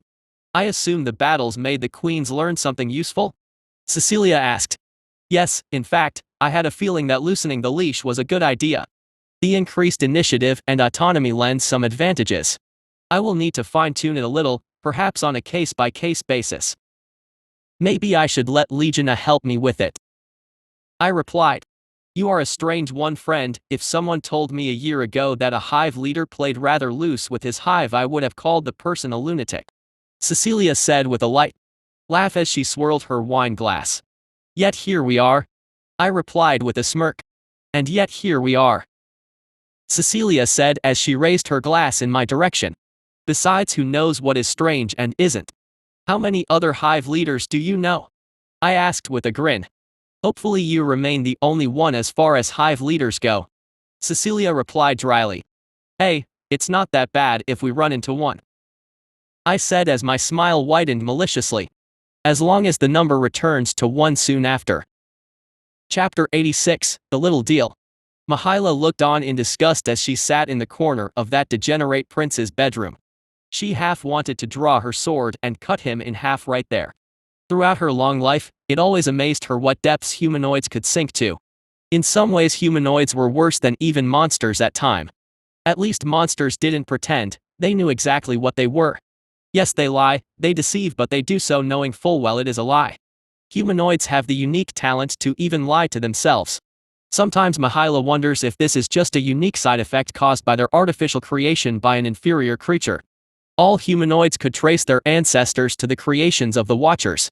The Watchers had no progeny. They were never designed nor allowed to be able to evolve and adapt to a new species. The firstborn made sure to occasionally maintain the Watchers' bloodline to ensure they stayed true to their purpose. Anyone who knows the true history of the humanoids knows that all the lesser humanoids are greatly flawed in many ways. Perhaps the Watchers didn't know how to fix it and the firstborn couldn't be bothered. Perhaps the firstborn simply felt it was just entertaining to watch all the humanoids stumble about like fools. It could have certainly been both. Most think of the firstborn as this single group, but that was far from true. There were few similarities between different firstborn, they are each a species of one. Variation, change and adaptability are their core strengths. Many solutions to the same problem, each firstborn competing for supremacy while at the same time enjoying the thrill of the challenge. That which is not challenged will eventually grow weak. That is the core belief of the firstborn, and if there is one thing they hated, it is weakness. You either live like a wolf or you will die like a dog. There was no middle ground for the old gods. You consume, you adapt and you overcome. If you fail you die, for you are unworthy of life. The strong do what they will, the weak suffer what they must, and to the victor the spoils. Though the firstborn are gone, still the world they made operates on the same rules. Case in point, that vile man who was grunting on top of his sister. Mihaela could tell Prince Silas's sister did not want this. She was dead silent, with the only sound being sharp intakes of breath. Meanwhile the prince was groaning and grunting like an animal as he held her down and thrust furiously between her legs. Mihaela looked away in disgust. She was no stranger to things like this. Her master taught her that strength does not always come from violence. Violence was not an answer, it was a question. And if the answer to that question is yes, then why is it yes? Sometimes a softer approach can be effective, so she was trained as an infiltrator as well as a master duelist. So sitting in these uncomfortable situations was not new to her. In truth, the only reason she was here in this room and not scouring the palace records was because she wanted to talk to that princess. To offer a little something that might help her and Mihaila. At last Mihaila heard the prince let out a loud groan and Mihaila looked up to see his body shuddering. Then it was over and he extracted himself from his sister. Then surprisingly he almost shamefully got dressed and left the room without a word, leaving his sister silently splayed on the bed. Mihaila will bet her right hand that this wasn't the first time this happened. Once the door closed, Mihaila watched as the princess calmly sat back up as she gingerly made her way over to a nearby table. Mihaila watched as the princess almost robotically grabbed a nearby cloth and began to wipe herself down.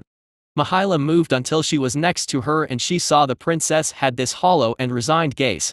Like someone who had completely accepted their lot in life and absolutely hated it. Well, perhaps that could be taken advantage of. If she was a meek girl like that garrulous princess, it would be easier to persuade her to tell Mihaila exactly what she wanted. Mihaila moved back behind her and disengaged all of her stealth spells. "Hello, princess," I saw. Mihaila said, and she watched as the princess flinched, but she didn't turn around. Mihaila watched as her muscles tensed as if expecting an attack, or perhaps preparing to launch an attack. "Who are you?" I saw asked evenly, her voice steady. Mihaila watched as her hand slowly reached downwards to a drawer in the table. "I'm here to talk, to ask some questions." Mihaila replied. "I assumed so. If you were here to kill me, I would already be dead. If you are here for my brother, you just missed him." I saw said. Mihaila knew she was probing. The spells that allow one to phase through walls are lost. So either Mihaila was always in the room, she somehow scaled the walls to this room, or she did indeed have spells allowing her to phase through solid objects. "I'm not here for him," Mihaila replied as she watched as I saw turned around to face her. But she had her hands behind her back and her hands should be right where that drawer was. "A human, a spy then. Perhaps an agent of the spider," I saw said.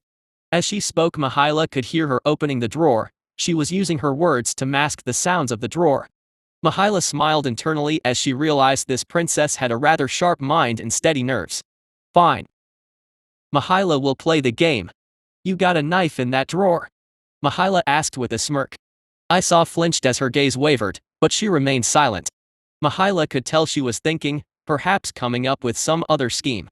Then I saw looked down for a moment as if in resignation and her shoulder slouched forward. But the action was just stiff enough for Mihaila to realize it was a ruse. Then I saw looked up suddenly, right over Mihaila's shoulder as if someone had just opened the door.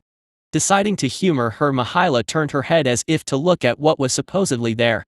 Mihaila knew there was nothing there. Few things could sneak up on her and she was very sure none of them were in this room. Sure enough, Mihaila heard the sound of a weapon being picked up and she raised her hand to catch the dagger that was being thrust at her throat. Mihaila calmly turned around to see I saw not with a look of fear in her eyes but a gaze of fierce defiance. "You are a feisty one, aren't you? A good actor too, you must have the whole court fooled," Mihaila said wryly. I saw narrowed her eyes as she loosened her grip on the dagger and Mihaila took it out of her hands before releasing her. I saw just stood back up straight and didn't even bother taking a step back. Mihaila smiled as she gazed at her. She was certainly an interesting one. "I'm not here to kill you, I just want to talk," Mihaila said as she twirled the dagger in her hand till she was holding it by the blade. Then she offered the handle to I saw, who looked at the dagger with a skeptical look in her eyes. "You know, if you want to interrogate me, I could use that dagger to stab myself," I saw said as she took the dagger. "You have teeth and a tongue and I know healing magic. You won't die unless I want you to," Mihaila replied calmly. "So what does the Empress of Elysia want with me? Or does that beast just have some clinical curiosity? Perhaps he is curious what the incestuous princess feels about her impending death and the fall of her house," I saw asked wearily. "In truth, I want to know more about you. I have heard the rumors and read the records, but it reads like bad fiction," Mihaila said as she turned around and sat down on one of the chairs. "All history is bad fiction. The victor writes what they want. There are no good men and women in power. There are only the ones that die of natural causes and those that don't," I saw said as she calmly walked over to the wardrobe and began putting on a nightgown. But you knew that is why you are here. So what is this? You want to know the inner workings of my mind? My true history? What more advantages do you need? Once you take this city, you can chop all of our heads off or feed us to your pet monsters, and then that will be that. Isa said in resignation as she took a seat on the chair next to Mahila. Why are you so convinced you will lose? Mahila asked curiously. My brother has given up. He is a lot of things, but he is not a fool that gives up easily. What he has seen must have truly shaken him. Isa said. How do you know he has given up? Mahila asked. I'm pregnant with his child again. My 2 other children are his too. Usually he tries this when my husband demands another child. In truth, my husband has no children that bear his blood, and the fool is none the wiser. My husband is away, so there is no way to pass off this child as his. My brother doesn't care about the consequences anymore. Isa replied calmly. You are pretty forthcoming. Mahila mused. Why not? I will be dead within the month along with my children. You do not allow potential rivals and rebellion leaders to live. Isa replied. True enough, but honestly, do you despise your brother? Mahila asked. Why these questions? Do you perhaps hope that I would turn against my family? Undermine my own house? Do you truly think I am so stupid?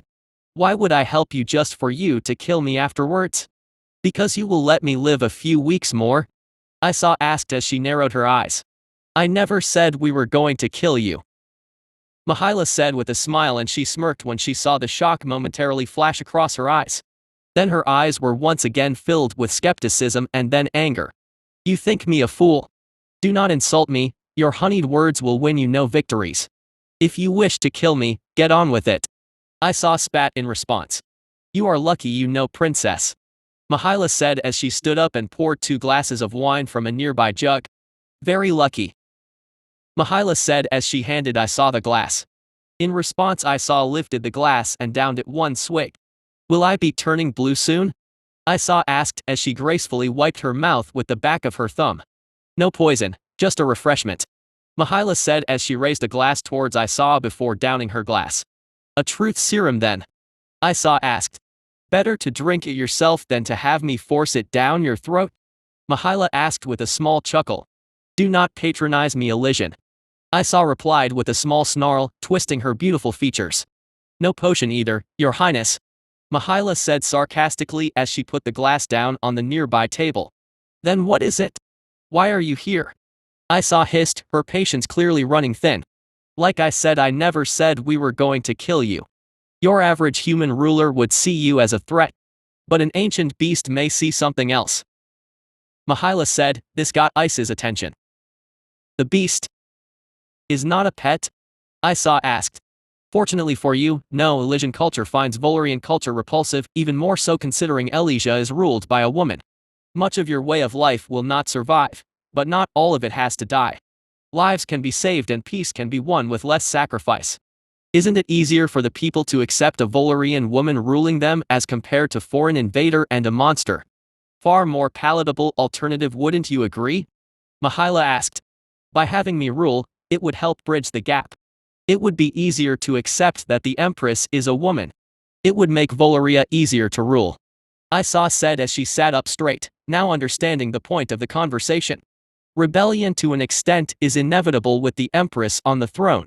But the great beast sees these potential rebellions for what they are.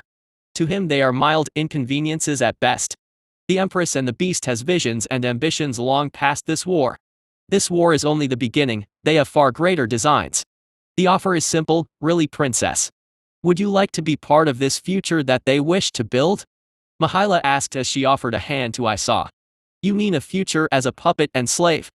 Isa asked. Mahila knew she was just probing. She could already tell her stress levels were dropping slightly. There was almost relief in Isa's eyes. Mahila waved her hand and cast a spell. The rag that Isa had used to wipe her nether shot towards Isa's head and stopped right in front of her face, showing her the stain of her brother's fluids, letting her breathe in the rather pungent scent. You mean more or less of a slave than you currently are? I can promise you won't be a sex toy and broodmare at least. Mahila asked. Isa calmly took the cloth out of the air and held it in her hand. She ran her thumb over the white slime, showing how familiar she was with it. It tastes terrible, you know, bitter, salty, sour, disgusting. I was wondering if you were watching my brother defile me. I suppose it was to put me into the right frame of mind. It would have been effective if I was this meek, timid woman. Isa said as she looked up at Mahila and raised a brow. No, this is far better, a competent ruler and logical woman. How convenient. Mahila replied with a smirk. A good offer, I would be a fool to refuse. Isa mused as she wiped her hand clean and continued to hold the cloth in her other hand. Are you a fool? Mahila asked. I can drink this from a glass if it would make my life easier. What do you think? I do what I must, because it's either that or suffer needlessly. Isa replied dryly as she raised the stained rag in her hand.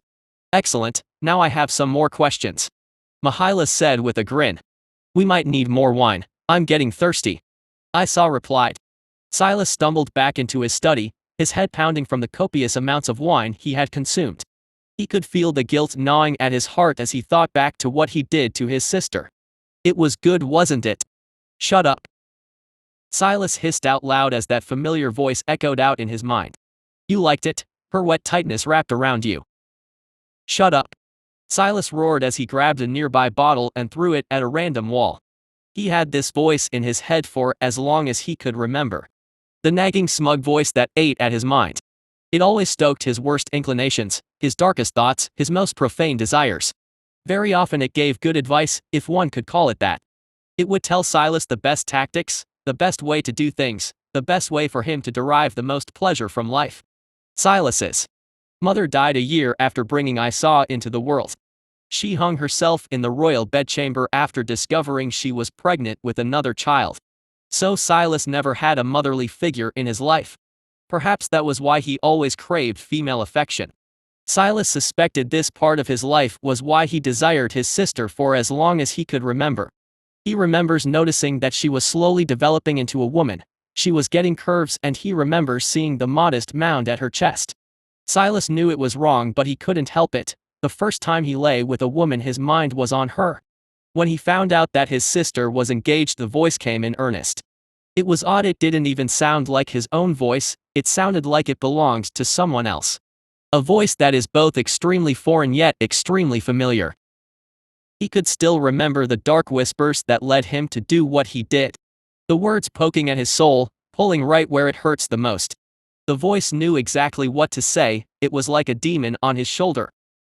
If you let things go on as they are, your sister will be taken by another. You will lose her, just like you lost your mother and all the others after her. You remember Serene, your caretaker? She was married off to someone else.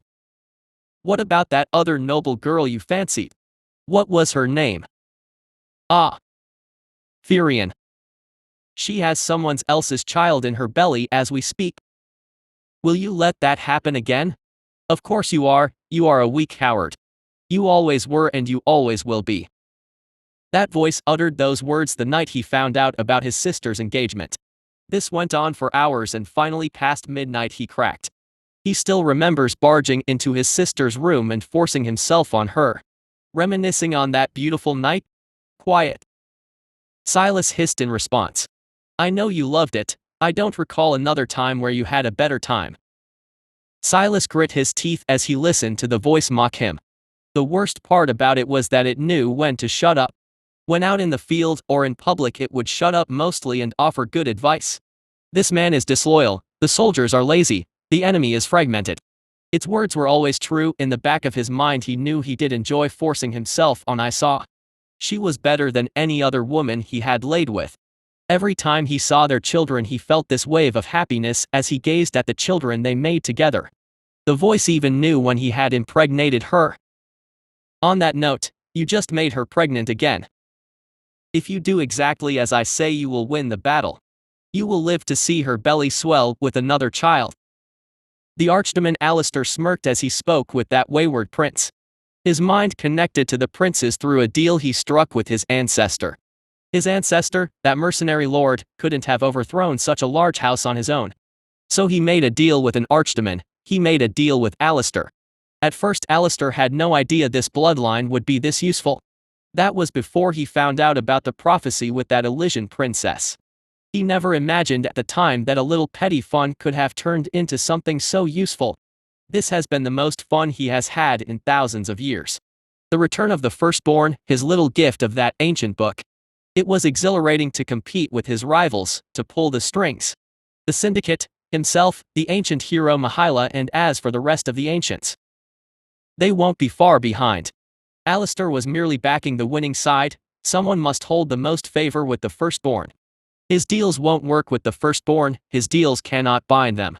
Their physiology changes so much and so often. The moment they alter their bodies, the dark magic fizzles out. So he has to earn their favor in other ways. The syndicate are slow on the draw. Alistair planned to show them what a true schemer is. I've never been wrong, haven't I? Every victory you have, you owe to me. Listen to me and you will rule Volarian and Elysia. Alistair said as his smile widened. Why didn't I say anything when you invaded? Well, it was because victory was impossible. You didn't have enough men, and if you retreated, your political power was at risk. Alistair replied as he continued to speak into Silas's mind. But now, you have the people of this city as shields. The beast cannot hope to kill all of them. If they do so, heaven will take issue with that. So it must at least pretend to be merciful, use the people as a shield. You have declared a do or die stance as I instructed. Now you need only wait for the fruits of your labor. With the defense of the city thanks to your strategy, your ascension will be unquestioned. No one can contest your rule. You can take your dear sister as your wife. You will live to see her rule. Alistair said with a smirk. Alistair could sense the fool hadn't picked up his little hint there. His sister will rule. Alistair didn't say he would rule beside her. Chances are Mahila would have thought to use that princess to their advantage. It is a plainly obvious choice. Even if she was unsuitable, they could use her for the meantime, then execute her afterwards. Of course, what he said above led to that impression, but it was just a bit of casual cruelty on his part. Oh, Alistair did love tormenting the mewling mortals. Alistair makes deals, and his ancestor sold his bloodline for his own personal power. So Alistair gave him what he wanted, power, women, and when he passed, Alistair had his soul. A fine addition to Alistair's collection, and so he played with the House of Trallis. His command and curse passed from generation to generation, and how fun it was to make them dance.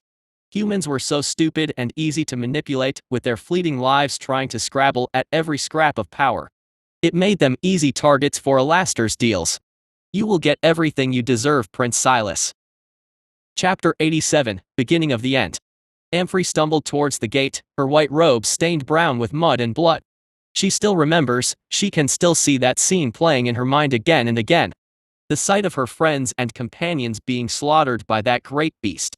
It was so easy for it to kill them. The beast killed her friends like a human would swat a fly. The spells bouncing off its hide, the arrows doing nothing.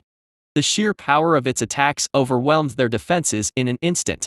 Amphrey remembers the mother speaking to her, but she can barely remember what she said. All she could think of was how her friend Aiden got popped like an overripe fruit in the hands of that monster. Halt! Amphrey heard someone shout from atop the wall. Amphrey tried to stop, but she stumbled, and she felt her body lurch forward. Her eyes opened wide for a moment as she saw the earth approaching. Then she felt the pain as she landed hard in the dirt. She hadn't eaten or drank anything in 2 days, and she was exhausted. She could hear some barely discernible shouting, but her head was swimming and her ears were ringing.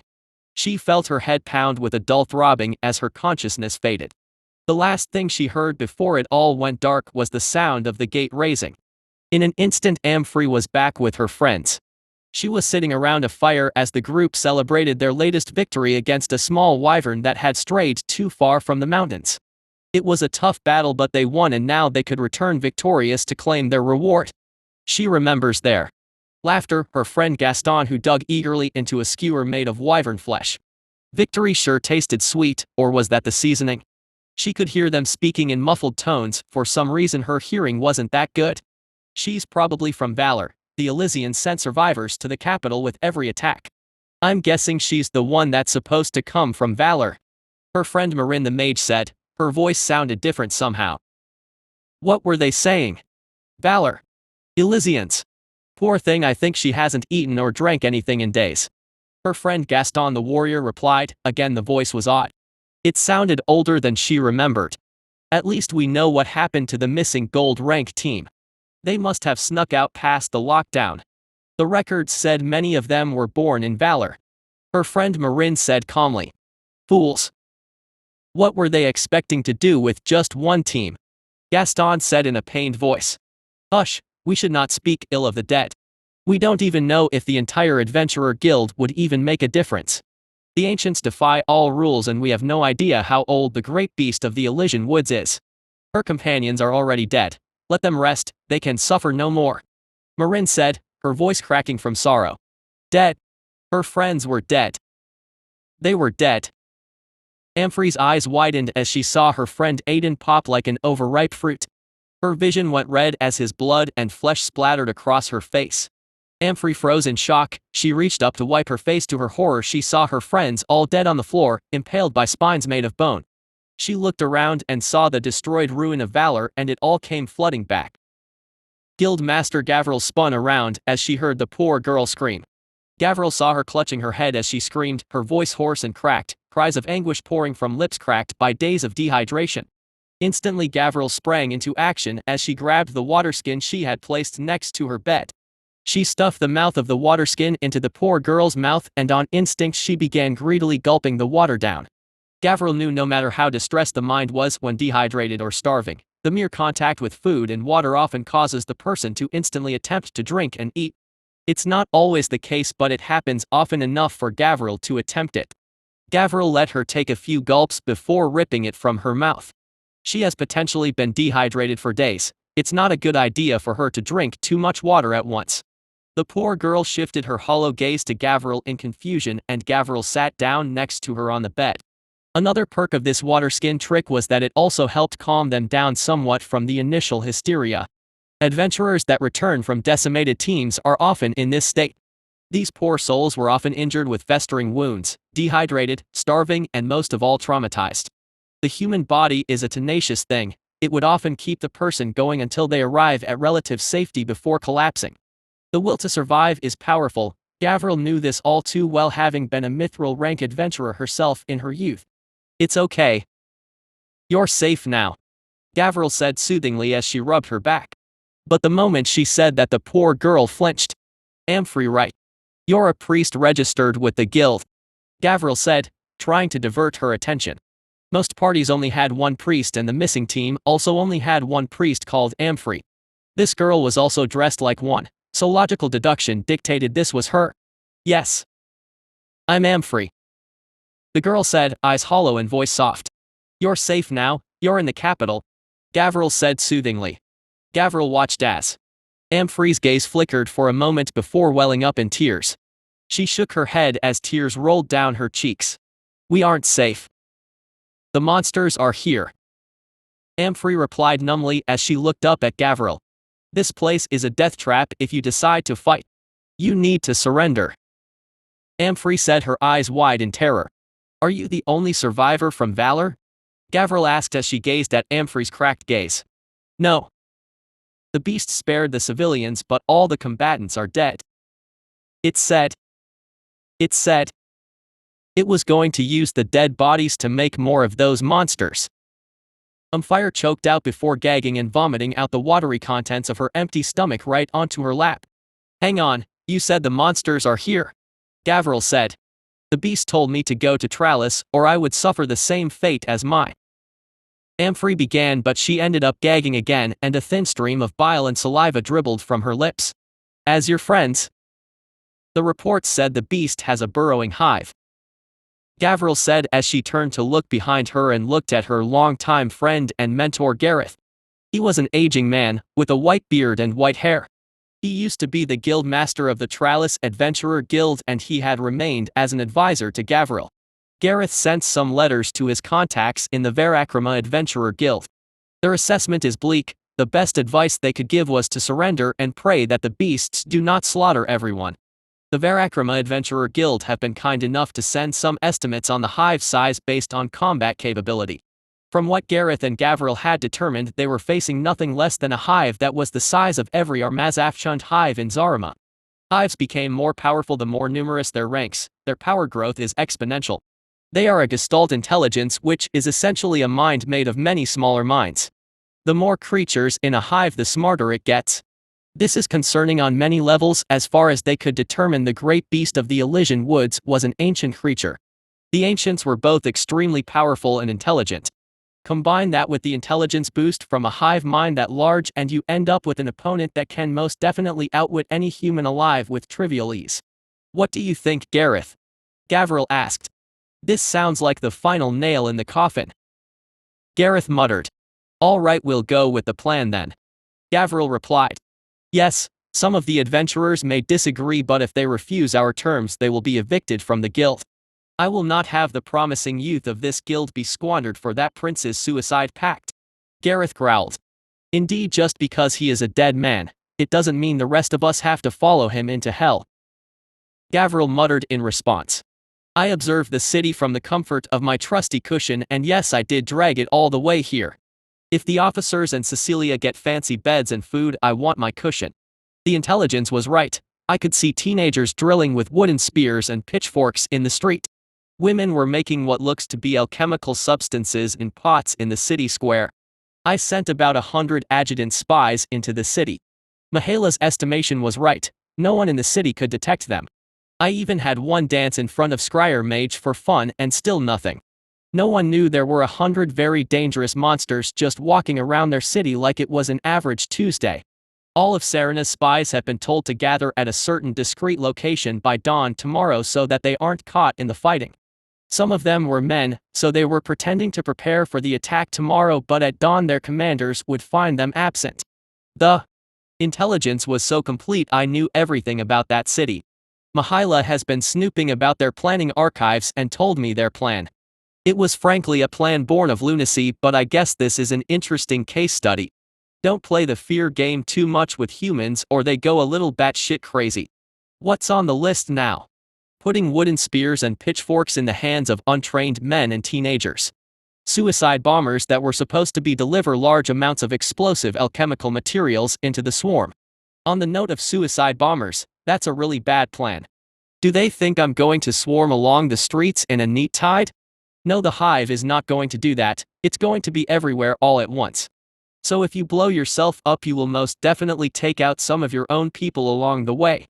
I'm doing this to minimize the effect of area of effect attacks because, well, it's common sense.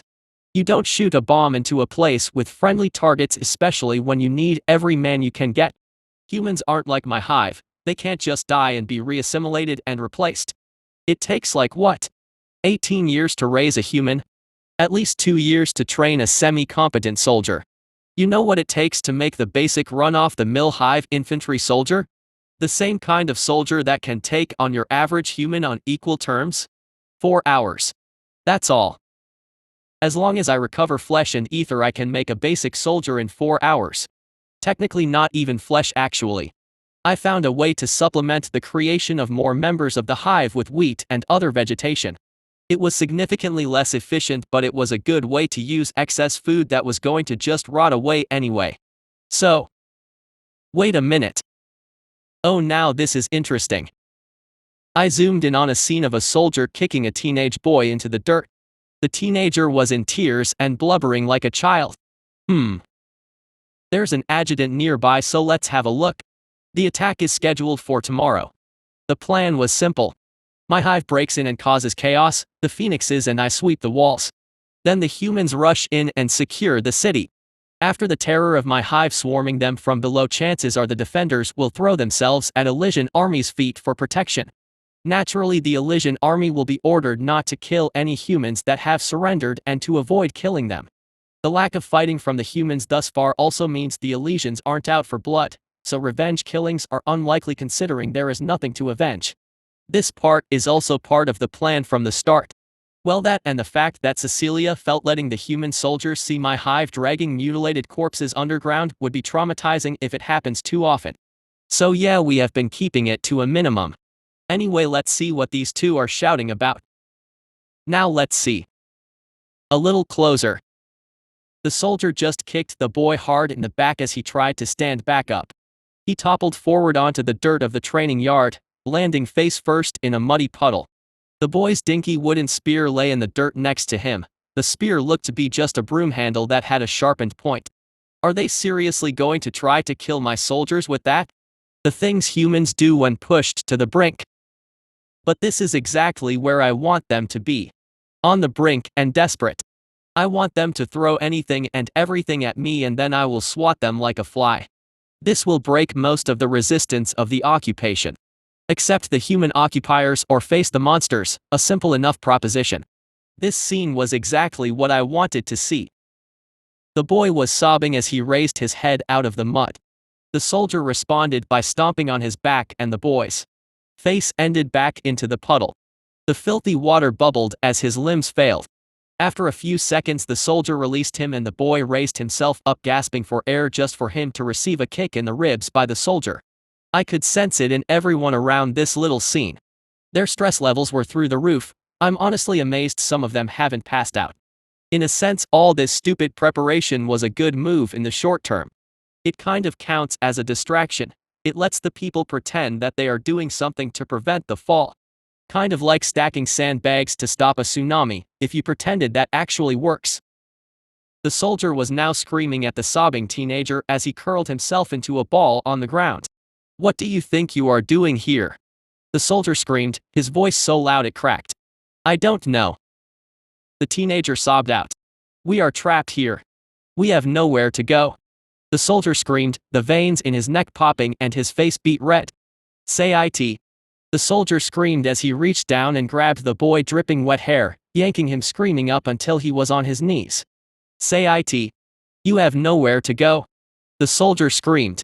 "You have nowhere to go." The teenager screamed in response in blind hysteria. I let out a small chuckle at that display. Ah! Hysteria at its finest. Elysian soldiers will seem like divine saviors by the time I'm done. As long as they mostly leave the Trallis capital alone after the war they should come to their senses. So this will settle the common folk at least. As for the nobility, well, I'll just let Cecilia handle that part. She's good at dancing cognitive circles around the aristocracy. Division of labor and all that. Oh, is that rogue finally moving out? Well, the sun is setting soon. So I guess if she leaves the Adventurer Guild now she should reach here around the time it gets dark. If I'm honest, I do respect a leader like this Gavriel woman who takes it upon herself to walk into the Dragon's Maw to negotiate. I knew her plan, of course. I call the plan pragmatism, but most of the nobles that will soon lose their heads are going to call it treason. Well, history is written by the victor, so after this she'll probably be remembered as this brave hero who tried to save the good people of the capital, or something along those lines. Well, nothing to do but wait, I guess. The guildmaster eventually made herself over to where me and Cecilia were.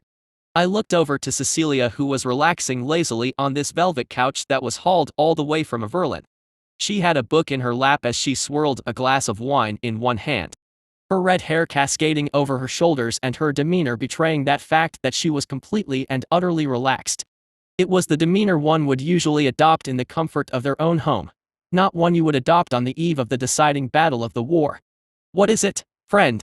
Cecilia asked as she looked up from her book to give me her undivided attention, in contrast to how she often gives sidelong glances to others she does not hold in high esteem. Human body language is a funny thing. To a skilled observer, the body is a window into the mind. "The guildmaster is here, or soon to be here anyway," I replied nonchalantly as I sent a mental command for the two adjutants that were following the guildmaster. "Then I should probably sit up," Cecilia said as she handed the book and wine to a nearby servant. In my mind I saw the guildmaster shout in alarm as the hands of adjutants closed around her. Cecilia sat up and smoothed out the wrinkles in her dress, and the adjutants brought the struggling guildmaster over. Soon she was dumped in front of us and pinned down to her knees. I could see the stress from her vitals. Any sensible person would be stressed out of their minds. Or perhaps not sensible. A person with no delusions would be more accurate. Someone with no delusions would know that this journey out to where Cecilia and I were could very well be a one-way trip. She could be torn to pieces, killed by humans, or end up as a meal for me. All of them are very real possibilities, yet she came anyway. "Guildmaster Gavriel," Cecilia said, and Gavriel looked up in surprise. "The spider has a wide web. You have been ensnared for some time," Cecilia said, flashing Gavriel a crooked smile. "I'm here to talk. To negotiate," Gavriel said, though I could tell she was terrified. Her gaze was hard and determined. "We gathered as much So what variety of humanoid treason are you going to sell to us this evening? I asked, and I saw Gavril snap her gaze to me in surprise. More eloquent than you expected? I asked with a fanged grin of my own. You have beaten us. Gavril admitted with a nod.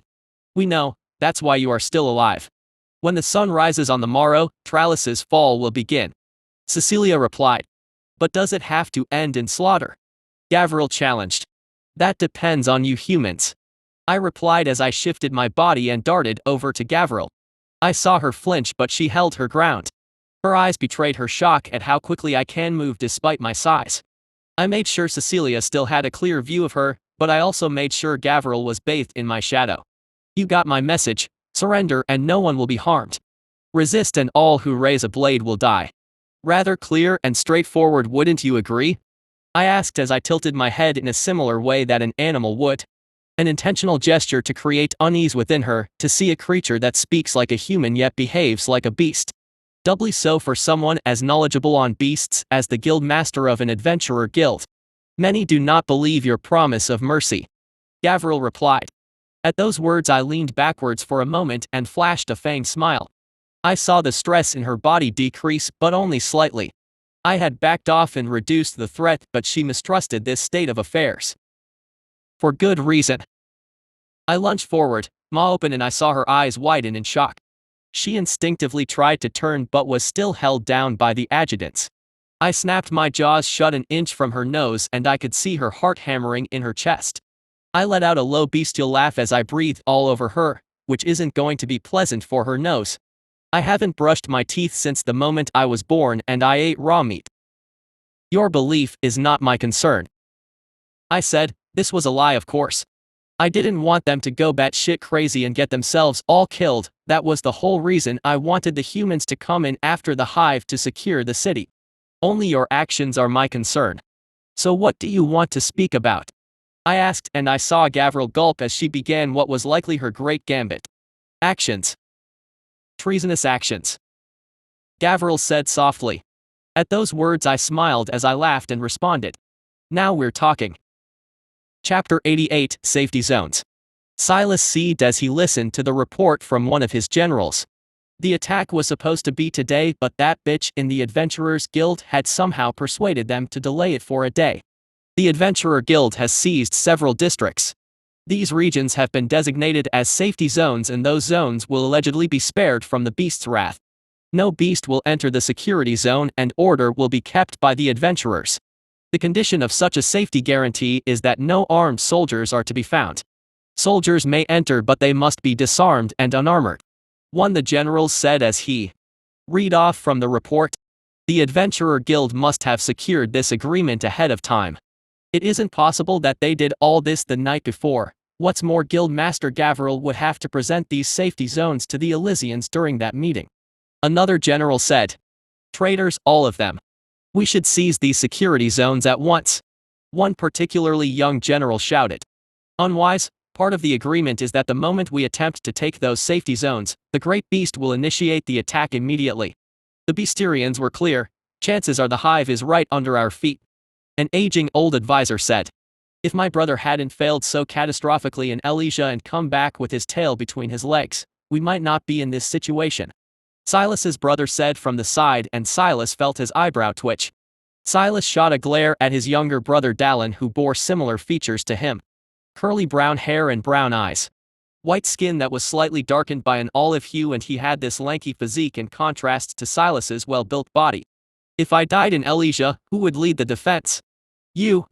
The person tasked with internal affairs who let almost a fifth of our capital be stolen from under us. What in the name of the searing hells is your spymaster doing? Silas spat in response. Dallin's face curled into a snarl, and he was about to retort, but they were cut off. Enough. A low deep voice said. Silas turned to see his father King Selen with his head of white hair glaring at the table. Save your squabbling. Once this is over you can finish your argument either in this life or the next. King Selen growled. We cannot do anything about the safety zones. But we can use them like defensive fortifications. If the hive cannot move through them, they are effectively barriers. The hive has a numbers advantage. We can use the safety zones as areas to cover our flanks. Silas said. And what if they break this agreement? An aging general asked. The current safety zone damages our defense efforts in ways beyond morale. As an earlier report has indicated, the conscripts are defecting into safety zones as we speak. The position of the safety zones are designed to allow the citizens easy access into the area. That means the paths into it are less defendable. So we have a few options on the table. Silas said as he looked down at the map on the table. We can pull back to a defensive zone within Hightown and Old Town and abandon the rest of the city. This will leave our soldiers on the external wall stranded. Or we can abandon the external walls completely and set up defensive positions in the inner city. All of the above plans carry significant risks, Silas said as he gestured to the map. As you are aware, the safe zone close to the southern slums is where the Adventurer Guild operates. The small section north of the Adventurer Guild is the location of the High Church. The church's involvement is not surprising. When offered the chance to save the commoners, most priests and priestesses will take that chance. The white doves the church uses as messenger birds have been flying consistently for the past week. Many have arrived from the direction of Elysia. As you know, those doves are sacrosanct, so we have not been able to shoot them down like the average messenger ravens. No doubt the church in Elysia has advised the church here to surrender. The luxury merchant districts of Upper and Lower Gilton have been converted to safety zones. The People's Church and People's Plaza that lay south to Lower Gilton have been consecrated by the People's Church, so that is now part of the safety zones as well. Silas said, as it stands now, the best option would be to focus on the inner city. The exterior city is too difficult to defend with the main highway running through the center.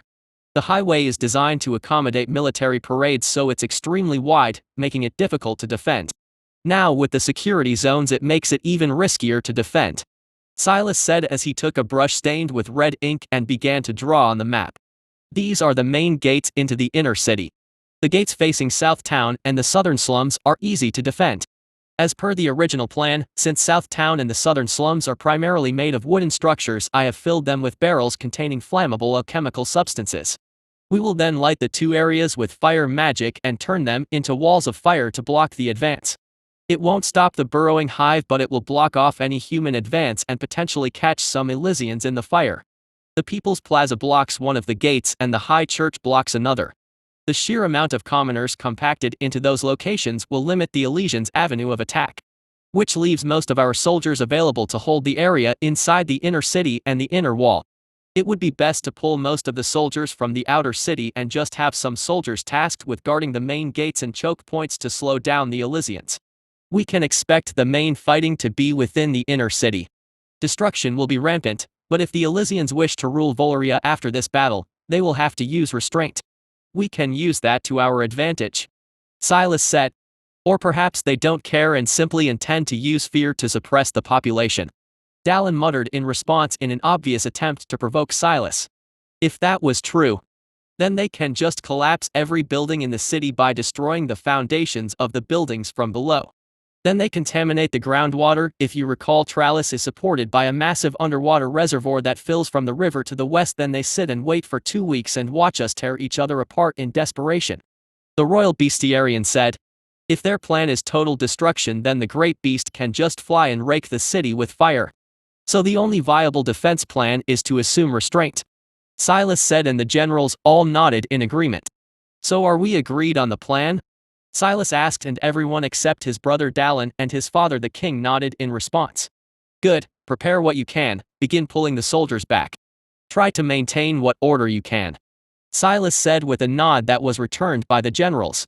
Arias dragged Junie as they forced their way through the crowd trying to get to the safety zone. Word had spread like wildfire, and honestly a single day is not enough time to evacuate the population in a meaningful way. Arias was spending the last night with Junie in a tavern. After the ordeal in Elysia, the two of them knew exactly what was in store. Last night they decided if it was going to be their last night in this life, they might as well enjoy it. Technically a priestess wasn't supposed to lay with a man, but she honestly didn't care anymore. Arias was engaged, so what he did was infidelity, but then again, it was probably his last night in this life. Or so they thought. When they woke up, the entire tavern was deserted. They later found out what was happening from a family that was rushing towards the safety zone. Arias immediately dumped all his arms and armor before rushing off to the safety zone with Junie in tow. They headed for the safety zone at the People's Church. Junie was a priestess, so they reasoned they would have a better chance of getting into the People's Church safety zone. Thus far they have not been able to confirm the suspicion due to the absolute chaos around them. Arias held Junie close as they tried to squeeze past the throngs of desperate screaming people. Arias looked to the left and saw a man holding up a toddler in his arms as he tried desperately to squeeze through the throng of desperate people. Then he heard a cry of pain and he turned to see a pair of men fighting in the middle of the crowd. Fists and elbows were flying, some connected with those nearby, but so great was the panic the people around them didn't even care. After all, what was a fist and an elbow compared to the claws and fangs of monsters? Arias continued to try and squeeze through, then inevitably he ran into a very angry and desperate man. Arias's eyes widened as he watched him turn and raise his fist. Arias instinctively raised his arm to block the strike, but the man paused. Arias looked up to see him staring at Junie in shock, and more specifically at her priestess garb. The man paused, then lowered his hand and surprisingly turned to try and make a path for Junie. To say Arias was surprised was an understatement. He wasn't the most devoted to the faith, but he honestly didn't expect that man to actively help them. Yes, holy men and women were sacrosanct, but Arias really didn't expect this fact to be registered in the blind hysteria. He could hear screams as people were trampled and the sounds of fights breaking out in the crowd. "Make way for the priestess!" the man roared at the group in front of them. They turned around at the words, and when they saw Junie they instantly tried to make way. Arias walked forward dumbfounded. He held Junie close just in case. It suddenly struck him that Junie was most definitely going to be his ticket into the safety zone. It wasn't long before the two of them reached the front of the crowd and he saw the line of adventurers holding the crowd back. A warrior in grizzled black armor looked at the two of them for a moment before reaching out and pulling the two of them past the line. Arias and Junie went sprawling from the force and they landed hard on the cobble stand. After standing up, he turned around and saw the adventurers letting people through in orderly streams. It made sense. The last thing they needed was a stampede. "Sister," a male voice said from behind them. The pair of them turned to see a priest approach. "Father," Junie said with a small bow. "Thank you for delivering the revered sister to safety," the father said as he nodded at Arias. "Father, what was the agreement with the beast?" Arias asked curiously. "The great beast has promised safety to the members of the faith. The great beast has also promised violence to those who would strike a member of the faith, as well as to those who would violate sacred grounds," the father replied as he walked forward and began leading them towards the massive white structure that was the People's Church. If that was common knowledge, then it made sense why everyone let them through. Strike a member of the faith and receive violence. You might as well just let Junie through. "Father, how do we know the great beast will keep his word?" Junie asked tentatively, the horror of Elijah no doubt still seared into her mind. Last night when Arias was sleeping, he awoke to Junie crying in her sleep. He remembers cradling her against him as she wept from the night terrors. We can only put our faith in the divine to deliver us from this crisis. May the divine protect the faithful," the father said as he brought the rosary around his neck to his lips and kissed it. "The divine protects," Junie said as she did the same with her rosary. "The divine protects," the father said with the barest of tremors in his voice. "Father, where did this promise come from? Did the great beast send a representative?" Arias asked warily. The last thing he wanted was some talking monster roaming about in the city. "No, Guildmaster Gavril of the Adventurers Guild went beyond the wall to parley. She had highlighted this plan to us before that fateful excursion," the father replied. "But the city is locked down, isn't it, father?" Junie asked. "Yes, but Guildmaster Gavril, bless her brave soul, was once a mithril rank adventurer. She is an older woman now, in her 4th decade upon this world.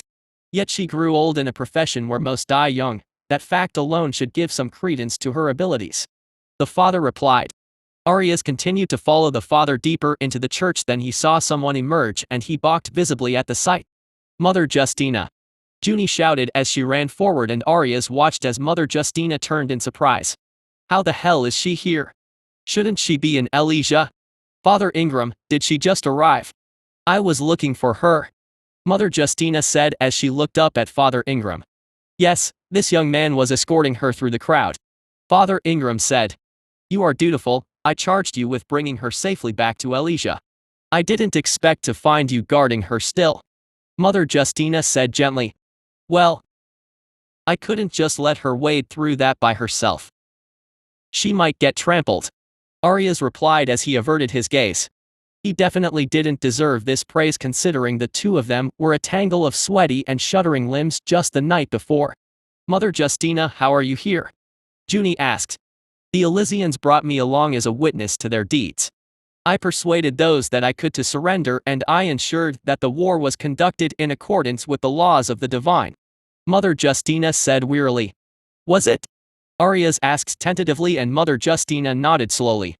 The great beast's army conforms to the divine laws but they do not share our human sentimentality. There are no laws covering the bodies of the deceased so the great beast's hive devours them to make more soldiers. The laws do not cover quarter and mercy during times of combat, so no quarter or mercy is given. They toe the line in a manner that is distinctly inhuman. The divine law stipulates that civilians must be protected during times of war. I saw the Elysian soldier attempt to rape a young girl in an alley back in DEVOURER after the city fell. I approached shouting for him to stop but I noticed a group of the beasts were just staring at the scene. I didn't think much of it at the time but then I heard the girl let out an ear-splitting scream. Then the beasts pounced. Mother Justina said as her gaze grew distant. They snatched the man off her and began tearing him apart. Later when I tended to the girl I found her nethers bloody. I asked the great beast on the matter and he told me the instructions were to kill anything conducting rape. Apparently the line given was the moment of penetration. So the beasts were waiting to see if that man actually went through with it. The beasts were the type that mostly served as laborers. They resembled horse-sized wolves and had no blades for arms. The man must have thought that they were harmless laborers meant for pulling carts. I do not know what possessed him to do such a thing in that dark alley. But those beasts had teeth and if a single one of those beasts can pull a filled wagon then imagine what they can do to a man. Unfortunately for him, there were 4 of the beasts on standby waiting for them to be reassigned to wagons. In the end the man was in pieces and the beasts calmly dragged the bits of him deeper in the alley. They dumped the pieces in a pile and I watched as a hole appeared under the pile of flesh before reforming like nothing else happened. Mother Justina said as she turned to look at Arias and Junie. Heed my words you two, the great beast has kept every promise thus far. Every promise to the letter, but not one step more. While men live according to their own personal sensibilities, these beasts do not. Mother Justina said before sighing and casting her gaze at the crowd of civilians being slowly let through. Men fight for their own reasons. The hive fights only to obey the orders of their master. Chapter 89, The Fall Part 1. Time's up. I said as I looked at the city before me. Excellent, you want to make the final announcement? Cecilia asked as she got off her velvet couch and the servants with fans and plates of food stepped back with bows. I turned to Cecilia as she channeled power into her hands glowed blue as arcane energy sparked off. Mahila had been giving her magic lessons so she was now far more powerful. As an heir of the firstborn she can devour the essence of others to gain power but she hasn't needed to devour anything just yet. If you would compare someone's ether potential to a cup, filling it isn't difficult, making it bigger is the tough part. Basically at the moment Cecilia hasn't reached her natural potential which is apparently very normal.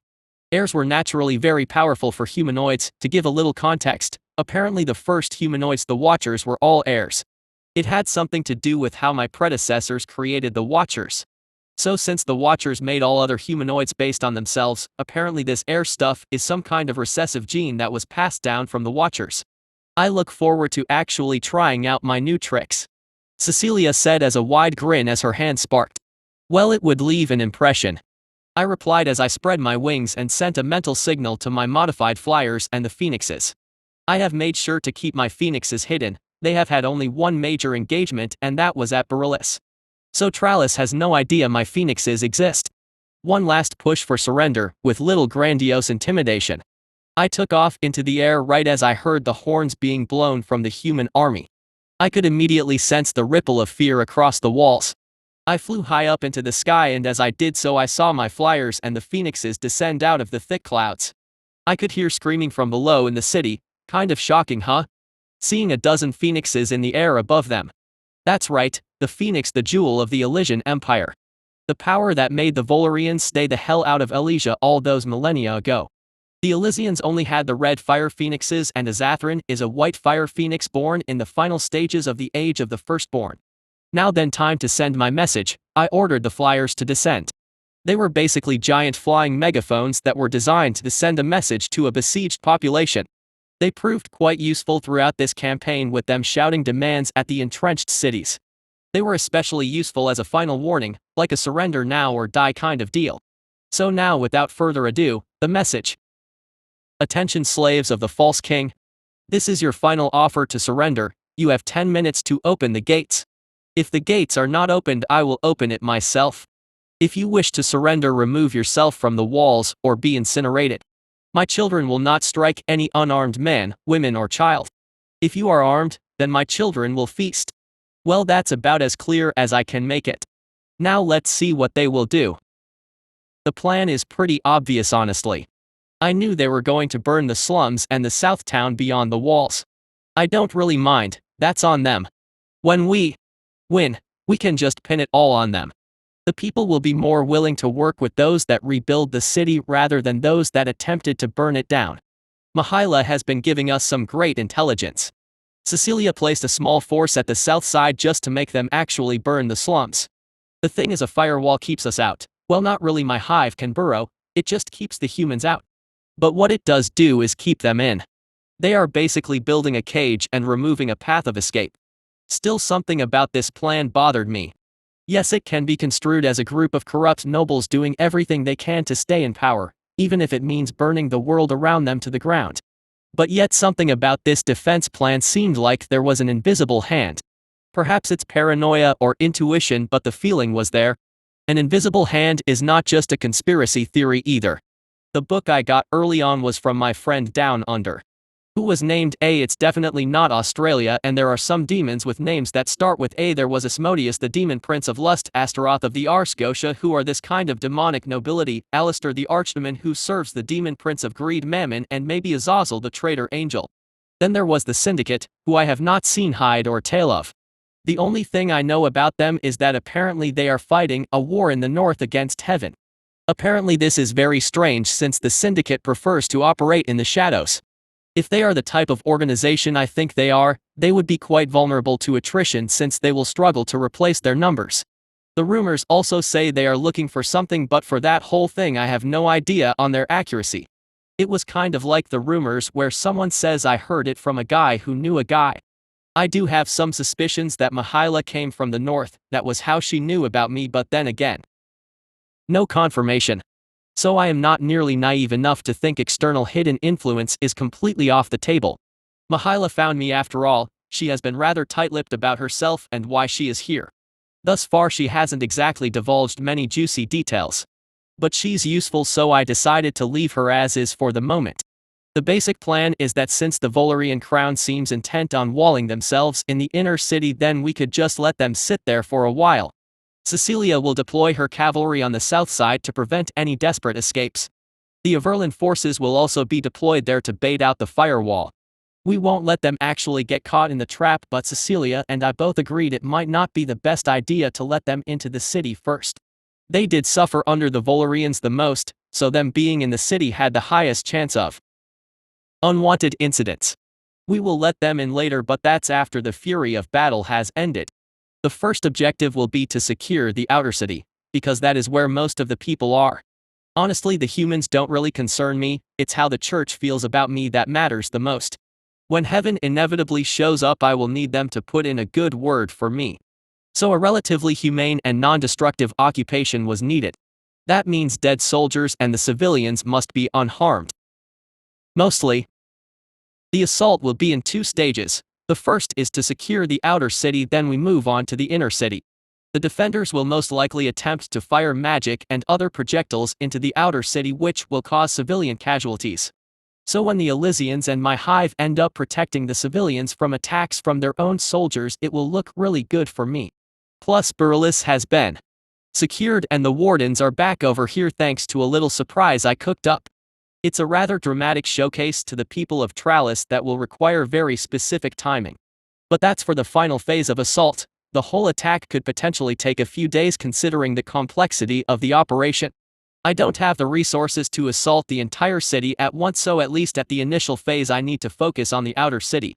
I will only redirect forces to suppress the inner city if they start trying to burn the outer city down. The human forces will attack from 3 directions and capitalize on the highway to rapidly move through the city. My hive will clear the way. The only danger is that the inner city walls overlook the highway, so they essentially have a great position to fire spells and other projectiles down onto the highway. I will need to assign some cannon fodder or phoenixes to pressure to that section of the wall.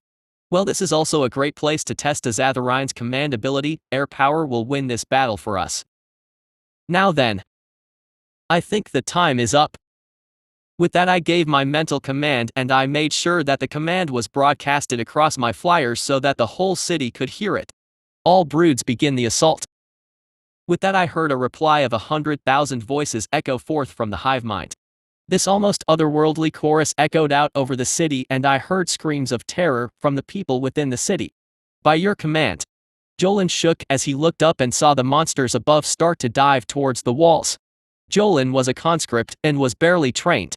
He spent the past week shooting this old hunting crossbow at straw dummies. He had no idea how to fight something like an ancient beast or a phoenix. Or a dozen phoenixes. His eyes widened as he saw the white phoenix and 2 blues dive at the section of the wall he was on. Their wings glowed, and with a graceful flap a barrage of white and blue fireballs hurtled towards the wall. Jolin looked on in mute horror as he felt his legs seize up. He wanted to run, but he couldn't move.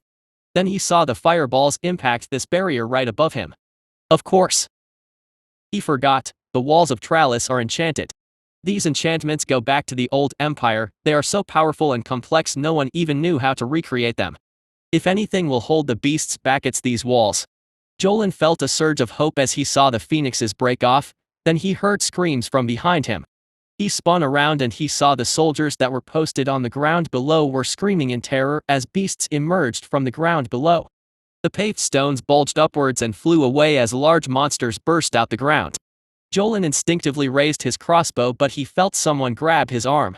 Don't, you have a higher chance of hitting our own. Save it for the gate, the guys below will have to handle themselves. One of the officers said. Jolin nodded mutely as he watched the mad struggle below them. He saw a few individuals jump onto the roofs of the nearby houses.